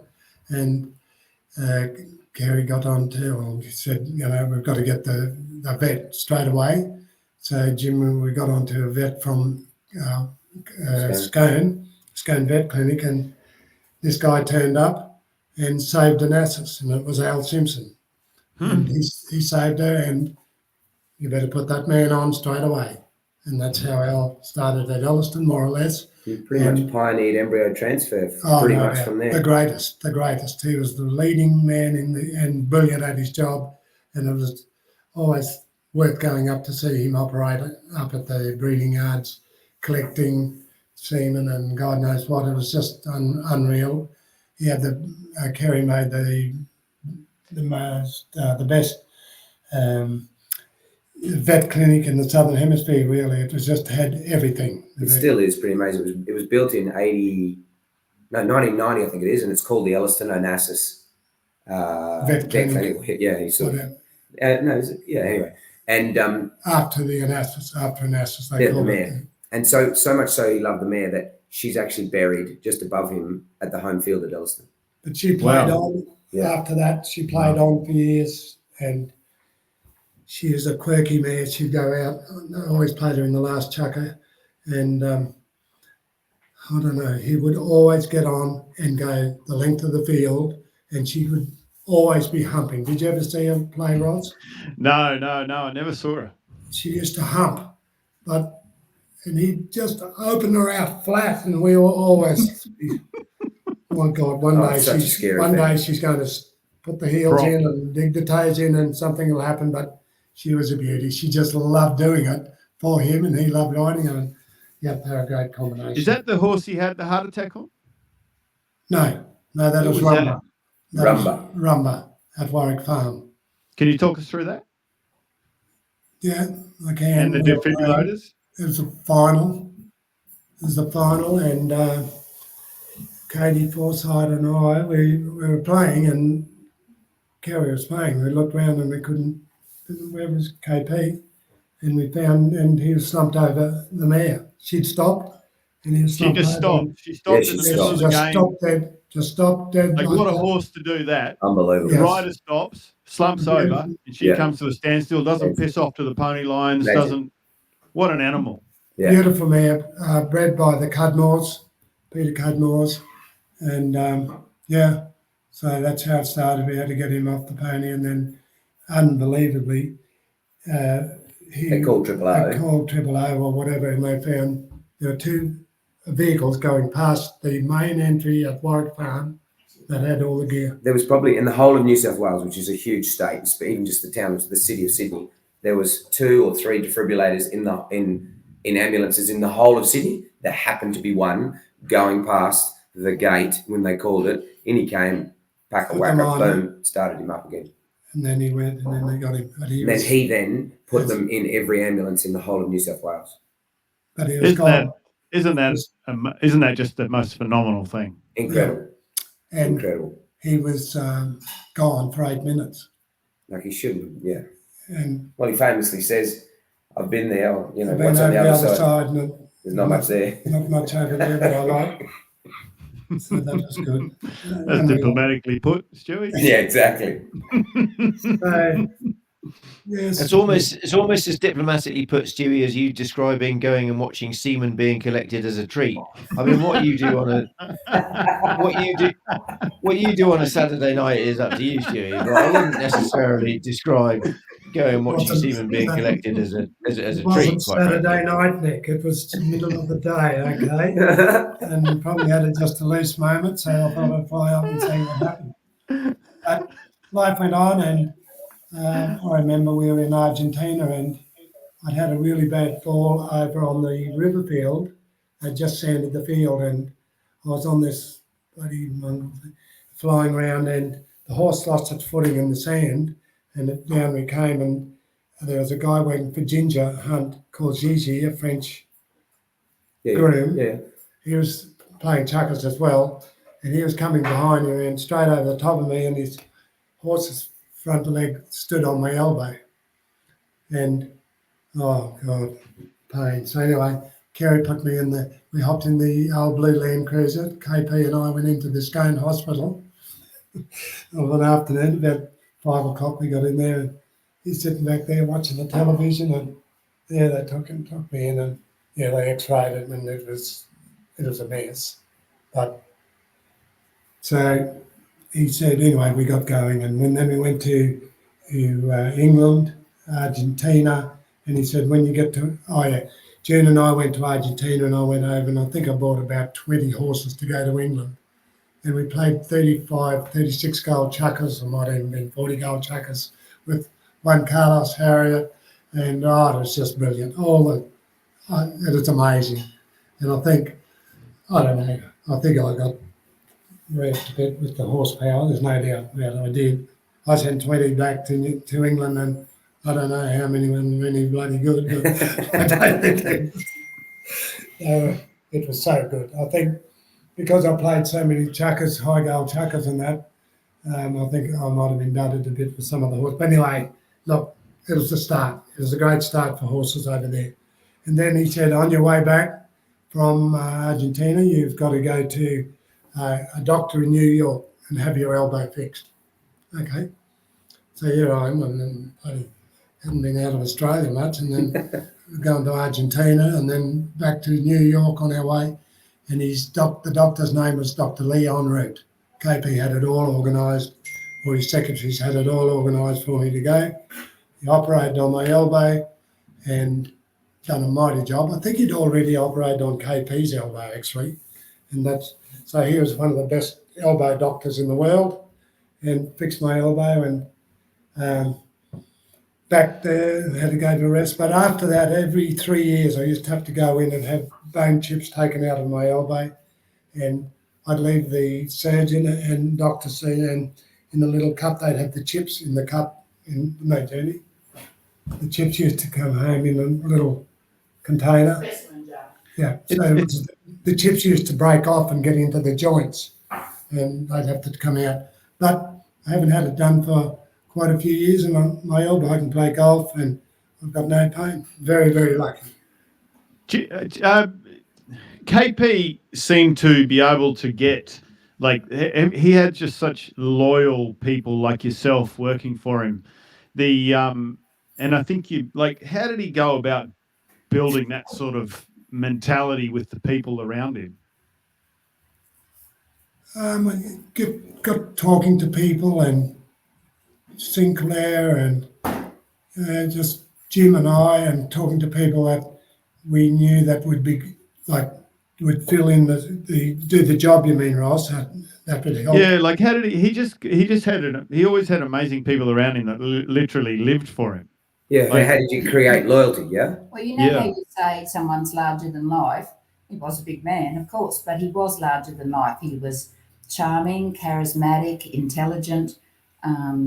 He could be scary as all hell too. But yeah, I'm just proud to say that I knew him because I found him very, very interesting to talk to and be around when he was in a good mood. Oh, we all did, and he was so generous to us. You know, every now and then he'd lose the plot with us, and Jim or Tony used to cop it big time. I don't know, I went hiding. I don't know what happened. But what made him? I think Ross is saying what made you guys get up every morning? Like you never were not at work at 7 a.m. Then you'd finish at 12. You're back at 2, and you'd work till dark. You did that for him. I mean, that was the way you behaved and still are. But other people that maybe didn't necessarily have the greatest work ethic would still work so hard for him and was so loyal to him. Yeah. How did he create that? It was the man. Well, because what he gave us, we wanted to give back to him. And there were never any hours. It was, as Glenn said, 7 till daylight. Shep and I, and Jim, everyone just worked for him. And because, there's one particular time, we'd go up to the homestead of a Sunday morning, or if it was raining and no polo on, been washed out or whatever, and middle of winter even, and we go up there and we go up, come up for lunch. So we go up for lunch, and so the rugby league final was on in Sydney. And who'd like to go to the rugby league final? Of course, everyone, the whole bloody lot of us, yes, of course. And the chopper held 12, I think. It's a 4-hour drive and it's a 40-minute ride in the chopper. 50-minute ride in the chopper. So, yep, right, okay. Be down at the chopper in 20 minutes. Right, everyone? Yep, okay, so home we go. Firstly, June's on the mower. I don't know what all the other boys' husbands, wives were doing, but mine was on the mower, and I had to tell her we were going to Sydney and probably staying the night. We're going to the rugby league grand final, and June was not over impressed about all this because I think I'll throw some clothes together. And so by the time I explained to June what was happening, and I had to be back down there, next thing, the chopper comes straight over my house. And I don't know how it got in there, but you'd never do it now, would you, June? No, Where the chopper landed, I just walked down off my veranda, down a little bit of a rise, straight onto the chopper. 50 metres from the house. 40 metres. And that was Nick Ross, the guy you mentioned at the beginning? Yep. Didn't he? He dropped this bloody Tchaikovsky right in this area. Next thing, Ginger he was late as well. He come flying over to my place. Down into the top we go, and away we go. And speaking of, didn't he give a kidney? Or yes. Yeah. Like, speaking of loyalty to Exactly. your boss, that is loyalty. he literally gave his kidney to KP. And how long was he the chopper pilot for? It must have been a long time. He was there when I was there. Yeah. So I remember saying to Kerry, thanks, KP, for coming up to pick us up.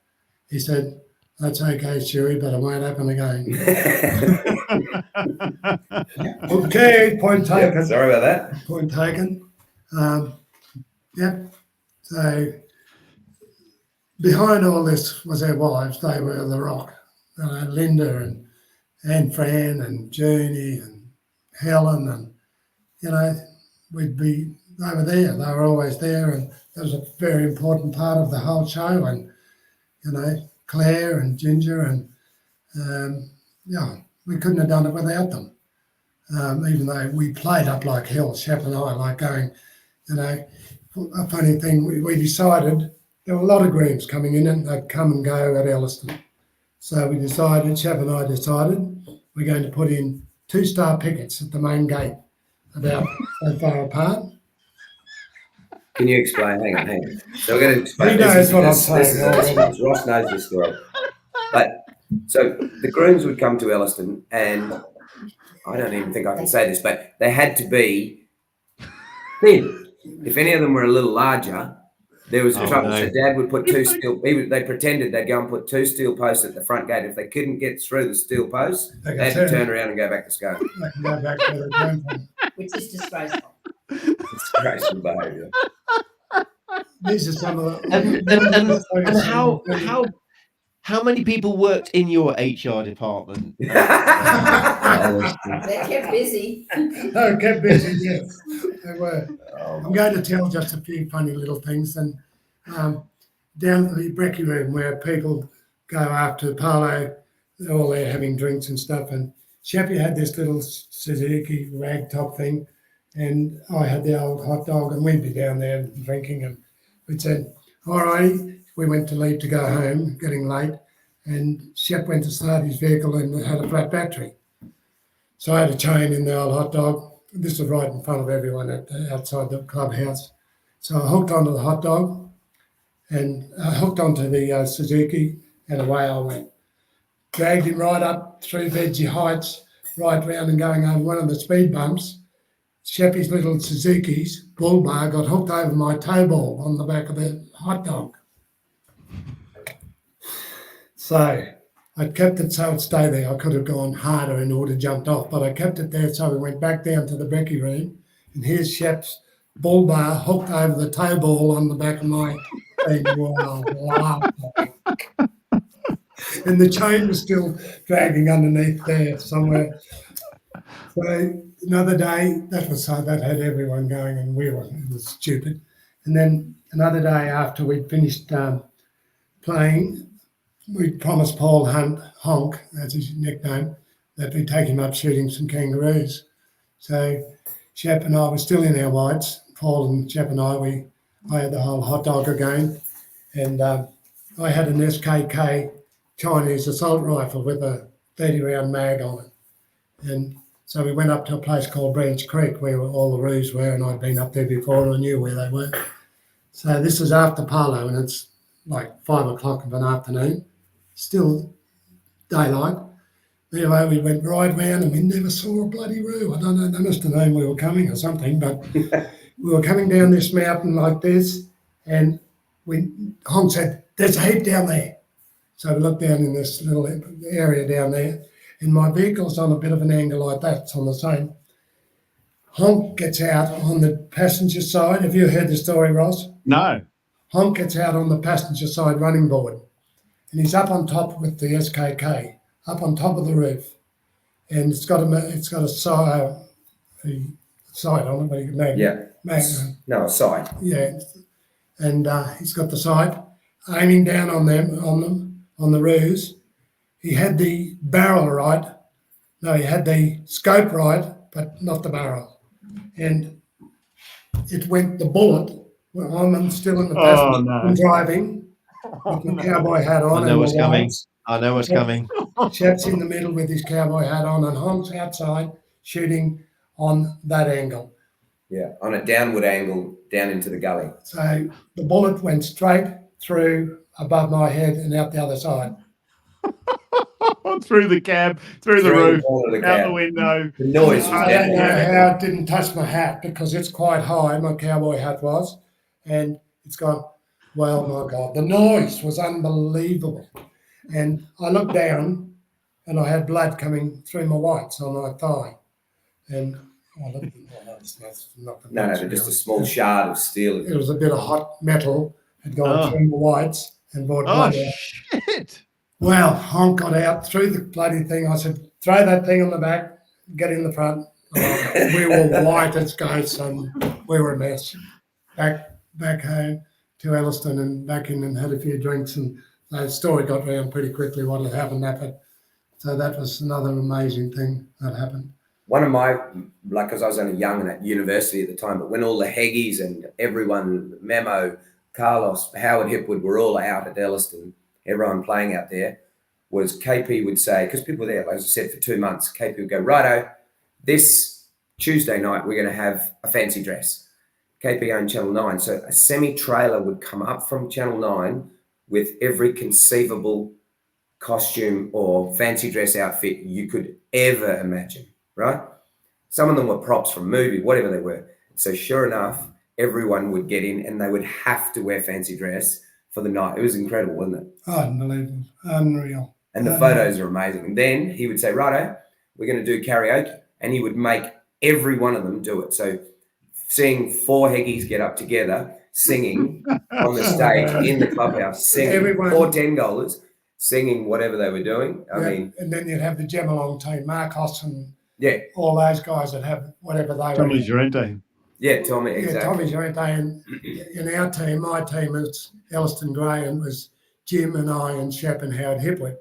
And we had to pay polka dot. No, so the itsy witsy teeny weeny yellow polka dot bikini. So they made bikinis up for the 4 of them, and they sang the song on the screen So on the we had stage our in front of us. We had our tops and our bottoms, and we just had paintball the day before out there, and they had Australia play against everyone like Argentina and England and New Zealand.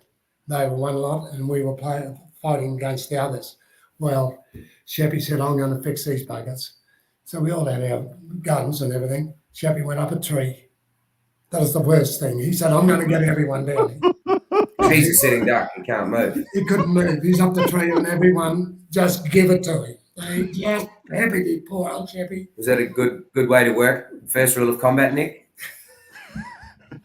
How'd he go? No, Not good. no, not smart. He copped it. So that night at karaoke, we've got the old pink polka dot bikinis on top, and Sheppy had slight stomach, and there were red dots from the paintball all over.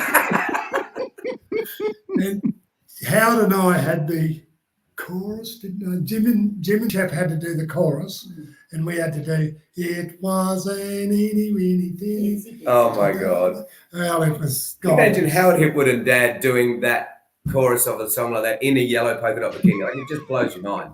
We did well, I thought, but Shep and Jim, they only had to do the chorus. Mate. There was Adam There'll Snow, DJ, Mike Todd. They all got up and did Running Bear. It was just some brilliant ones. Memo, oh hell, it was so good. I hope we're not out. And did Stewie, did you and the young fellow there, did you play together very much? With Glenn? Yeah. Yes. Yeah, not a lot. Not a lot. A lot against each other. South Africa was brilliant. That was when Ross and Simon Walker and myself, which we won. We've talked about this on the podcast, Stewie. Your next shot Yeah. goal with the brilliant, whatever we want to call that Not plan today. that we had. Not today. Not today.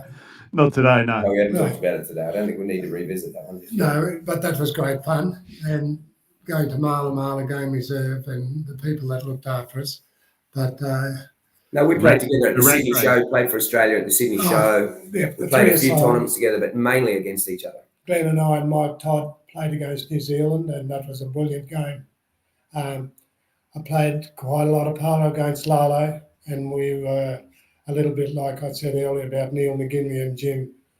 Lalo and I were great mates off the field, but on the field, my God, we used to see red. And we had a practice over on the river field, and no, it was a game. It was a game, and Bobby Hennon and I were great mates, but Bobby was the patron of that team with Lalo. And I remember Lalo and I collided on the boards, and Lalo came off, and I looked down at him and said, "Get up, you bastard." Oh, God, it was on. It was just... But after the game... Best mates. Best mates, and oh, God, it was so... I always remember you being so good at explaining the rules to people, because the first time whilst they were playing. That's a very diplomatic way. Well, let me run you through the first time I saw Stu. I feel weird calling you Stewie. Actually, I'm going to have to call you Grizz. So I was goal judging with I was working for James Archibald at the far end of the top ground, far end of the Scone ground there, and who was I with? Oh, I can't remember. Anyway, we were goal judging, and I didn't even. This is the first, like, probably I don't know, probably the fifth tournament I've ever been to. And I remember the ball, and Grizz hit a shot at goal, and he was flying in there. And these are pretty competitive games. You're playing against Jamie Mackay, and you're flying in there, and the ball got to the back line, and then you weren't. You were defending. Unusual role for you. You were defending, and the ball got to the goal line, and I waved it in, and I got told the rules really quickly. The ball has to be over and clear. That was my first introduction to Stu. He was really nice about it. He was really nice about it too. Well, it helped you in future years, didn't it? It was gold. It was priceless. I've had a couple of low points. One main one on the North Field when I sent an umpire off the field. Sorry, Nick, but I did. It was Wally Ashton, and I had to tell him that he was doing a shit job and he had to leave. And KP and Jim and them, they were watching, and it was quite funny at the time, not by me. I was serious, but they thought. Yeah, but what did Wally say? He said, "Okay, Grizz, I didn't want to be here anyway. I don't want to be umpiring." And I said, "No, well, it doesn't look like you wanted to be either, so you better go." And he took off and went home. So we finished the game, and KP said it was quite funny at the time, but he said, "You're going to have to go and apologise to Wal." So after the game, I went up, and he was living up in Veggie there with Wendy, his wife, and I thought he'd be there because he wasn't down at the anyway. He wanted to get, so I went up to see him, and Wendy came out, and I said, "Oh, let's see it." And I said, "Hi, Wendy, is Wal there?" "No. Matter of fact, he's gone into Scone to play bridge." It was God. So apparently he didn't want to be there anyway. He wanted to be at Scone playing bloody cards. So I went up next morning, and no, it was good as gold. We've been mates ever since, and his birthday's the same day as mine or something similar, and we're only 3 hours difference or something in our ages, and yeah, it's been a good. Yeah, we've been good mates ever since, and so that was it.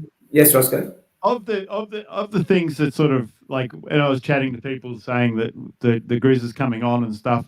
The two things that resonated the most with people that came across is one is just everyone loves you. Like everyone, like Glenn and I have talked about all the time. I don't know why, but everyone loves you. But the weird thing is, you're also the most competitive. Nice compliment there, Ross. But the weird thing is, everyone also says you're the most ferocious competitor they've ever seen, and probably cheat to win the game. How does that come about? Like, how do you pull that off? And the other question is, there's two in this. How did you become so competitive?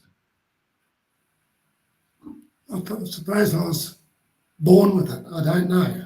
That's how it turned. You must know. You've always Is it been family? Is it? Well, all my brothers like me. They all wanted to win. no, you're next level though.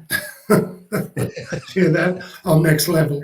When Glenn was only 5 and we used to play cricket, and he was hitting the ball quite nicely, tennis ball, so Stuart decided we better go to the hard cricket ball, and he kept bowling him out and catching him out and LBW, and I said, "He's only 5, Stuart, let him learn." "He's got to learn."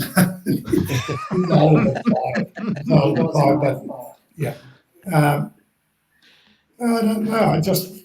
If you're going to play the game, excuse me, if you're going to play the game, well, you might as well be competitive. And cricket was the same. I love my cricket and tennis and polo. Yeah, if you're going to spend the money, well, why not go out and big game I played against Glenn in the 14 goal down in Sydney. It was Glenn and Stuart, Harry, Ronnie, Wanners, and Inga Burke. And Shep and I and Shep and I. It wasn't Packers, but it was Shep and I and Cooch, I think, and someone else. But anyway, it went down right to the wire. I've never seen a field so wet, although there was one time at Elliston it was so wet, and at Windsor, and it was so bloody wet. There were 11 goals in the game in our side, and I scored 10 of them from penalties. Yeah. And We the lost other 11-10. one, and they lost 11-10. The Yeah, other 10 one, penalties. I think the other one, Shep might have just got it through the goal and we won the game. But that was a bit like yesterday with Glenn and Lockie. Lockie wanted to beat Glenn so badly. And I suppose it's a credit to Glenn because he was so bloody good and we wanted to.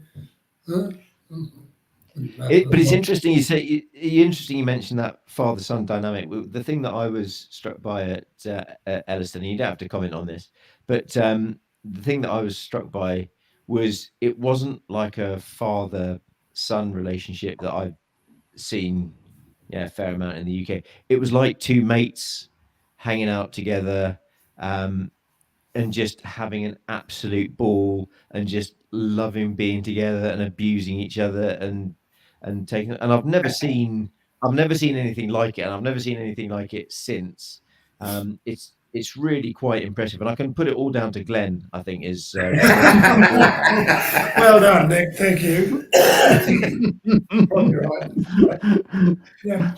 And and I think Glenn inspired the naked ironing board of truth at Elliston. And he was ironing naked behind you at the house, the idiot. Oh my God, that was funny. That was unbelievable. Yeah. Right. But I just want to say they do come in adult sizes as well. It was quite cold that evening. Sheppy Sheppard was my greatest mate in the polo thing. Down at Elliston especially, and we did everything so much together. And when he lost his life, it was a big hole in my heart when he left. Bloody hell. And yeah, it still is. Everyone's, yeah. I think about him nearly every day. But I'll tell you, this is a great story. We're down in Melbourne playing polo, and it was the Monday before the Melbourne Cup. We played when we were playing in Melbourne, Glenda's and all that, we played Friday, Saturday was races, Sunday polo, Monday polo, Tuesday races, Wednesday polo, Thursday Oaks Day, Friday polo, Derby Day, Saturday, and then finals on Sunday. So Monday we decided we're going to the Melbourne Cup, taking the girls to the Melbourne Cup, June and I, Shappy and Lance, and the girls are going to feed up, the grooms are going to feed up and go watch the polo somewhere and then feed up after. So we didn't have to do anything. So, okay, we said to the girls, we'll go down Monday night, grab some takeaway from down at Master Wok, down at the Chinese place, Master Wok, down in Melbourne at Werribee. And when we come back, we'll have dinner and then an early night, go to the races and have a great day. So, all started off well. We're outside, ready to we're dressed to slip down, just to fly down to Master Wok.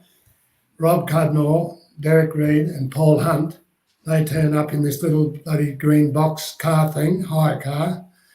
And they said, where are you going? I said, we're just going down to Master Wok to get some takeaway. Hop in, we're going down there as well. So there's 5 of us in this little box thing, and we get it out onto the road. We head down to the service station. I said, what are you going there for? Oh, we nearly out of fuel. So we filled up. Next thing, we're on the Princess Highway, straight to Melbourne. We got home at 3:30 in the morning last night. The girls didn't have any dinner. And they had no dinner. And I walk in, Sheppy's room's next door to mine. I heard Linda just going right off. That's it. And I walk in my door. Where have you been? And I said, Master Wok sends his regards. All I said, and hit the bed. And oh, hell, it was not a good day at the race. It wasn't. You and Jean and Linda just went ahead. It was raining. They just left Shap and I behind. We were walking. They were flat out going to the races, walking in there, and we were walking on behind. But anyway, at the end of the day, we didn't see you hardly all day. Yeah, you two got rotten drunk. Shep and I are sober now. We've sobered up, and we were about the Best behaviour. last to leave the bloody bird nest, and security came over, saw us there, and I said, "You haven't seen a couple of ladies around?" "Yes, we know, they're over there." So they made up for us, I tell you. They got right into it, but that was one hell. Master Wax sends his regards. Can you tell us a little bit about some of the amazing horses that were bought by Jim and yourself and everyone at Elliston, but also then about Norman Pentecost, the stallion? Well, we're looking for a sire, firstly, a good sire, a staying sire. So Jim must have been talking to and good bloodlines, which is Riverman bloodlines, which are right at the top. Ross, you've heard of Riverman? Yeah. So he's by Riverman, and so we got 12, I think, about 12 horses came over, mares and geldings, but mostly mares that were all buying. Chris Glennie, Bob Saunders, and probably Bob Hargraves and Clive Forsyth. They were all involved in getting some of these horses to come over. So we're going to try before we buy. So, and there was only one grey mare that had a high suspensory or something was wrong with her. The rest of them pretty well all play polo, all by Norman. They were all shapes and sizes, greys and chestnuts, mainly chestnuts and bays and that, but some magnificent ones. I can't remember all their names. Classic Penny, Rachel. Yeah, Classic Penny, Rachel.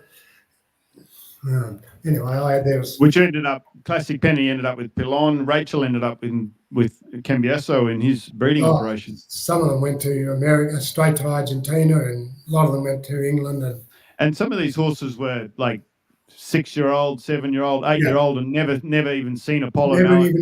Never been to a racetrack. A lot of them never even raced, but a lot of them were in backyard. In New Zealand, Ross, they see some horses in the paddock, and that's a good sort. You go in and see and talk to them, and so So then I thought, well, this is the way to go. So I got Norman over, and Pentequod. He was called Pentequod because of his offside fall was turned out badly, and he had another. The reason was that there was a spur on his inside of his offside leg that was trying to make way. That's why his leg was turned in, and that was taken out. That's why they called him Pentequod, being a 5-legged horse, Yep. So he raced, and but he was just. He was good to deal with, wasn't he? Oh, brilliant! I've got. He produced a Melbourne Cup winner. Yeah, Doremus. So well, winner or second? Second, I think. Won. He won. Won it. Won the Melbourne Cup. You're correct there. He was by Norman Pentequod, and so he brought him over, and he was just a beautiful horse. In the middle of winter, he had the most beautiful coat, beautiful horse, really well put together.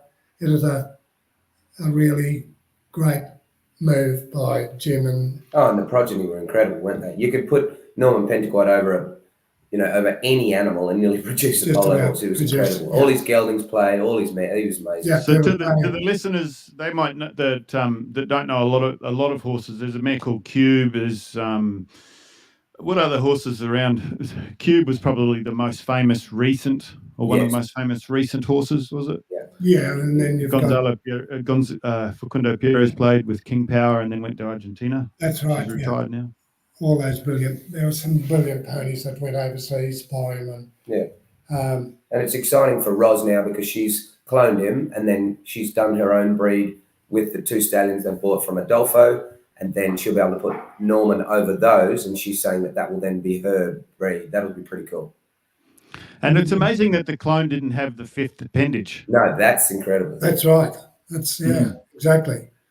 But he was so good to deal with, and we collected all those times out of him, and so eventually he got to the stage where he was getting a little bit low in libido or whatever low in semen. So we'd put any mares that were having trouble getting in foal, we'd put them in with him in the paddock, and we had great success rate. Mares that wouldn't go in foal, and he got them in foal, and he was just such a great horse. And anyway, eventually he passed away, and he was buried right up in the top, looking up the. Well, he's with Onassis above KP. Can I ask you about another story I remember hearing in your kitchen at Elliston back in the day? I think that's where it was. The was it Joe McGinley and coming off on a field like on a horse, and did he wear a wig? Toupee. Yeah. This had nothing to do with Norman Pennycourt, okay? No. I just wanted to hear the story again It's the myself. classic Random Ross. Classic Random Ross. I just Talking wanted to about hear the horse story. breeding. Talking about horse breeding, and we're straight into wigs. You can see where the mind goes. This is Butterflies. this is something else. It's the final in Clifton on the Downs field of the Eager Shield, or which was the main tournament, or it could have been the Gold Cup. It was a huge game, and Joe McGinley, his first time he'd been selected in the A grade team, and he got to the final. And Mike Black, South Africa, was playing against him, and Joe had this great mare called Mare, a black mare called Mare, and it was dusty, and the field was rough, and there's nothing new, I'm telling you here. The field was dusty and the field was rough. That was always the case, but Joe was giving it all, and he's flying across the field on Mare, and there's been a prang, and next thing the dust settled, and Joe's horse Mare had come down, and she's gone. Joe's lying over here. There's a toupee. And Joe's got blood flying off his helmet, and Mike Black looks at Joe and looks at the umpires and says, "He's been scalped. He's been scalped. Joe's been scalped." It was just that was well line. Mike Harley and it was just the funniest. And the fair dinkum, it looked like, and with the blood there, not a stitch on his head, it was bald, blood here, toupee line over there. It was funny.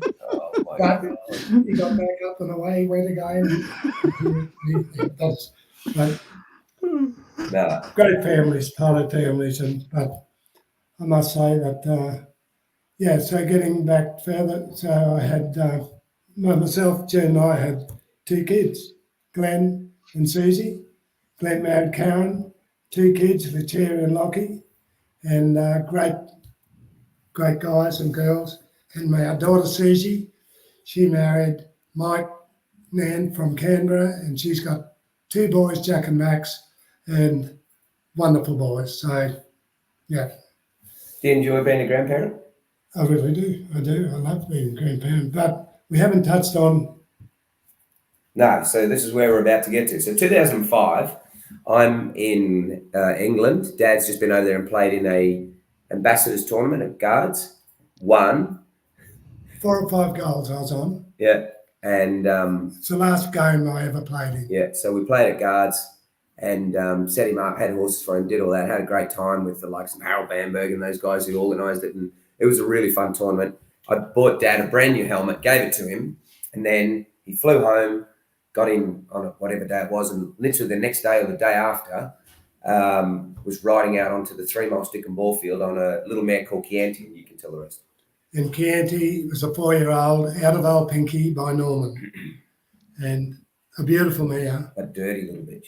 But there weren't dirty ones out of Pinky, not too well. There was a gelding a little bit, but she was a dirty little mare. And because the grooms had them road fit or track fit, but they hadn't been riding on them, it was my mistake, I presume, but third chucker, I ride out on Chianti instead of taking her up in the hills. There's Jim and Jeff and Hamish and all the guys there, 3 aside, and I rode out and I got the ball and I went to do a big neck shot, and she knew she had me and she bucked. And I stayed for the first one, but the second one she really let me know. And so I'm leaning right out, doing a fair dinkum shot, and she got me. She spurred me straight in, head first into the ground on the 3-mile stick and ball field, and I couldn't move. Couldn't move one part of my body. I'm lying face down, and I couldn't even take my helmet off. I could not move anything. So Jeff flew home just 2 mile away, got June. What you were doing, June? Cleaning cupboards. June was cleaning cupboards. and as she would be. And Jeff got tuned back. I had Hamish with me. Hamish Cotty was unbelievable. I Is that the said chopper? to Jim, he said, "You're right." I said, "Jim, I'm it. I can't move. I can talk. I wasn't knocked out or anything, but I was conscious right through it, but I couldn't move anything. I'd probably prefer to But could be you? knocked out. What, you couldn't move Nothing. arms, legs, nothing. No. So your head could move a tiny bit? Or no? Could not move anything. So not a good state. I tell you, it wasn't a good feeling. Then the chopper comes, grabs you. Thinking of all the worst things that are going to happen. But No, they wanted to put him in the Elliston chopper. Yeah. And Ross said, "Do not move him." Right. And that saved his life. Yeah, so we reckon that saved his life. that did save my life because we had to wait for the Westpac. Paramedics. the Westpac from Newcastle. So I was on the ground for at least 3 hours, head down, with Hamish. Was brilliant. I couldn't move. I wasn't allowed to move anyway. I couldn't even take my helmet off. So they turned up and onto the chopper we went. You take over. Well, Mum tells the story that on the floors of the hospital you might have like lino and it's like 0.5 mil deep, like the little ridges, like it's nothing, like even less than that. And going over those, they were so careful because there was bone shards in his spinal cord. Mm-hmm. Is that right? Mm-hmm. Yeah. Holy smoke! It. I don't think. It doesn't matter what people think, but I don't think they realise, that I play golf and that it was serious. It was.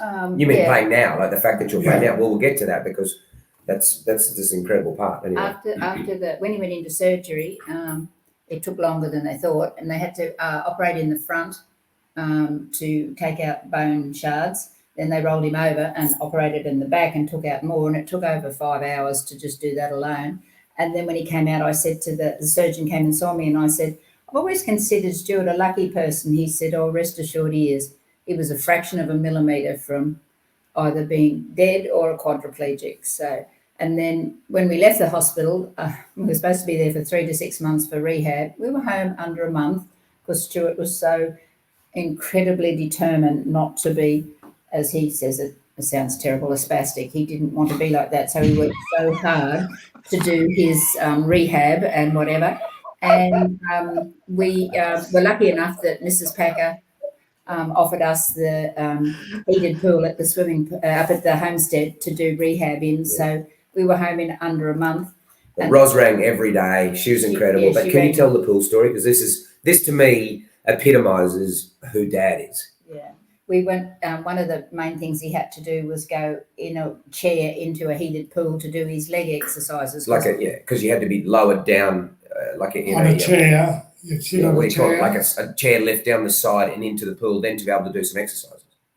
They brought you in here, put you on the chair, dropped you straight down into the water, then you hopped out, and then you had to do cross country and get my legs and my hands were like that, weren't they, Jen? Yeah. Look at that. So little fella, he just wants to stay there like his that. His hands went into little balls, so we had to open it out, and the minute you let it go, it'd just go straight back into a ball again. But June used to spend hours getting them straight back. But the day he went into the pool, this is the first day that I had to go down. I could tell by the look on his face he was not impressed by this whole scenario. So of not being able to walk into the pool on his own. Yeah, and being treated like like someone that had a disability. Yeah, I had to start. I couldn't do that. I had to do all those sort of things. What he's doing here now is he's touching his thumb on all of his fingers because that's a dexterous manoeuvre that he had to do. Part of the rehab. So he's in. This building. Remember that? Yeah, he's in the pool. No, before. He wasn't supposed to get out of bed until 2 nurses came because he had a band around his waist, like a belt with 2 handles on it. So the nurses, because his legs weren't working properly, and every time they came to find him, he was down the end of the hall. He'd got out of bed, down the end of the hall, which is Stuart to a T. But the day in the pool, you could tell by the look on his face, I will not be doing this again. So he did his rehab, and as the chair was coming back up on the hydraulic thing out of the pool, he said, "I'm never going on that effing thing again," and he never did. The next day he walked into the pool, and how he did it, I do not know. When I walked out, remember there's a ramp over there, and they had rails on it. I thought, No, you went to the chair to the halfway up and then you got out of the thing. So, but when we left the hospital, the doctor said he will probably never walk without a stick, never drive a car, never play sport. Well, he does all those things just by sheer determination. Sometimes when I have a few beers, I feel as though I should have a stick. It is stick to keep you away. Anyway, yeah. So that was. I mean, It was- honestly, the determination to get better or to get as good as he is now is just No, the it's Packers, mind-boggling. No, the it's Packer crazy. family were amazing as far as I said, I can do all this stuff. Elliston's got the greatest gymnasium in the Southern Hemisphere. I can do all this.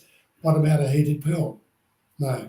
Well, the Packers heard about that and they said you can use you can use the jacuzzi up at the homestead, which was brilliant. I just got on the four-wheeler and go up there and then go back down to the gymnasium and do my exercises. Safety first on the four-wheeler, no helmet. Anyway.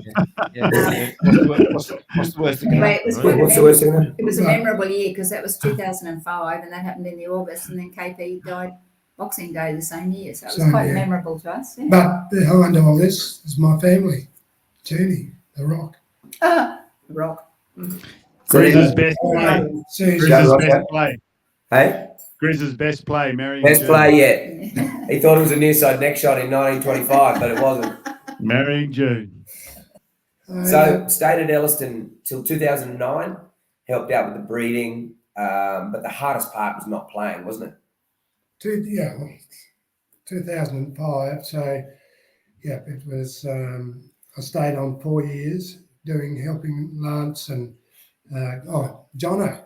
Yeah, my mate Jono. We did all the breeding and a lot of the handling of all the yearlings, and like 40, 50, or 60 yearlings a year. We'd go and catch them, and June reckons it was getting too much, and is anything in between all that? So then No. in 2009, June said, we bought 800 acre block down the road, only 3 k's from Elliston, which was beautiful, absolutely beautiful block. But I said to June, I knew she wanted to go home, back to Queensland. But we bought this block and I said, I'll build you the most beautiful home up on the hill. And no, No, but Dad wanted to stay at Elliston because he had friends there and done everything with the horses and wanted to be there. And he'd had a wonderful Yeah, 22 years exactly. there. He was like Peter Pan. He was first to every party, life of every party, last to leave every party. Why would he want to leave?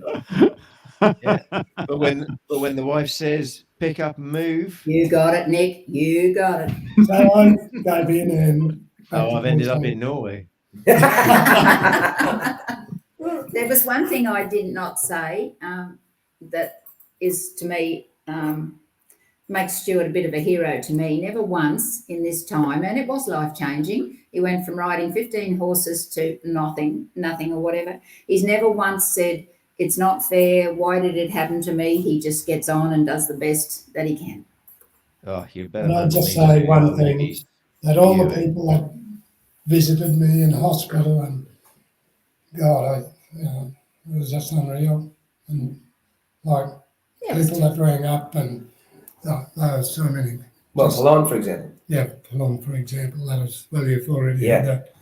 That was so good, but Anyway. not So only then 2009, left Elliston and we moved up to Queensland together. Yep. Bought a farm up here. So we've then both built a house on a lovely little block. And then I got asked to go and do the guards thing, which is pretty cool. And then the Elliston thing. And then we sold our farm. You bought down the road. We sold the farm only because it was 150 acres and there was a limit of, you had to have a limit of 200 acres if they had split.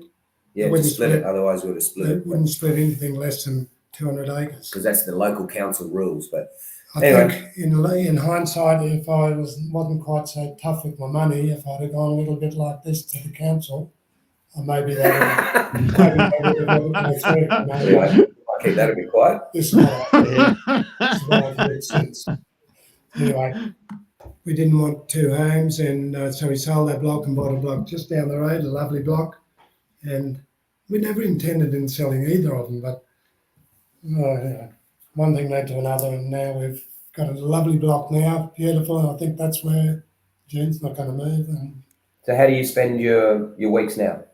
well, I still do 2 or 3 days work up on our original property where we were, mowing and slashing and doing fencing, and I just love doing it. There's nothing. I don't do it for the money, I can tell you. I do it to keep myself going. I think you love work. if I didn't do it, I'd seize up, I think, How much golf Yeah. you playing? and play a lot of golf as much as I can. More than Glenn.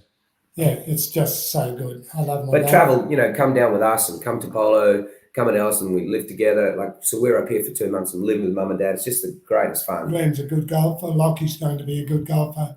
Lockie's going to be a good polo player, and Jane, she plays golf as much as we can, and it's a pretty good lifestyle now. Pretty good, Guys, so I think we're going to have to wrap it up. I think we need to be a bit considerate about next time, and it's about middle of the night there now. It's only midnight. You've cracked into another. We've taken into another day. No, that's great, guys. I'm up in 3.5 hours. I'd say that. Thank you for having me, and Glenn and But you guys. Stuey, it's been great. I'd like to do. I mean, there's still so much more to get out. We've really not slagged off Glenn nearly enough. No, exactly. So I'd like to do it. I'd like to do another episode where we just literally focus on abusing Glenn as much as possible.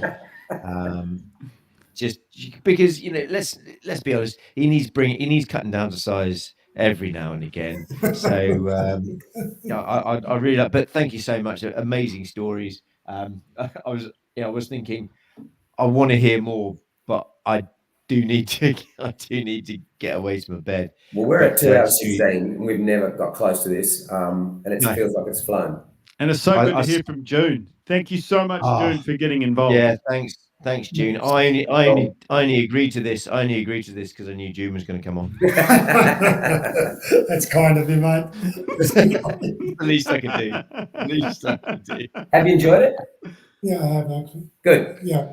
You sound surprised, Stuey. You sound surprised. You guys are amazing too. You've asked the right questions and everything's good. Oh, well done. It's Cool. been awesome. My pleasure, boys. That's a wrap. Thank you. Cool. Thanks Cheers. very much, Stuey. Catch you next time, big guy. Good on you, Nick. Night, Thanks, Roscoe. Nickel. See you Good next night, Nick. Friday, Roscoe.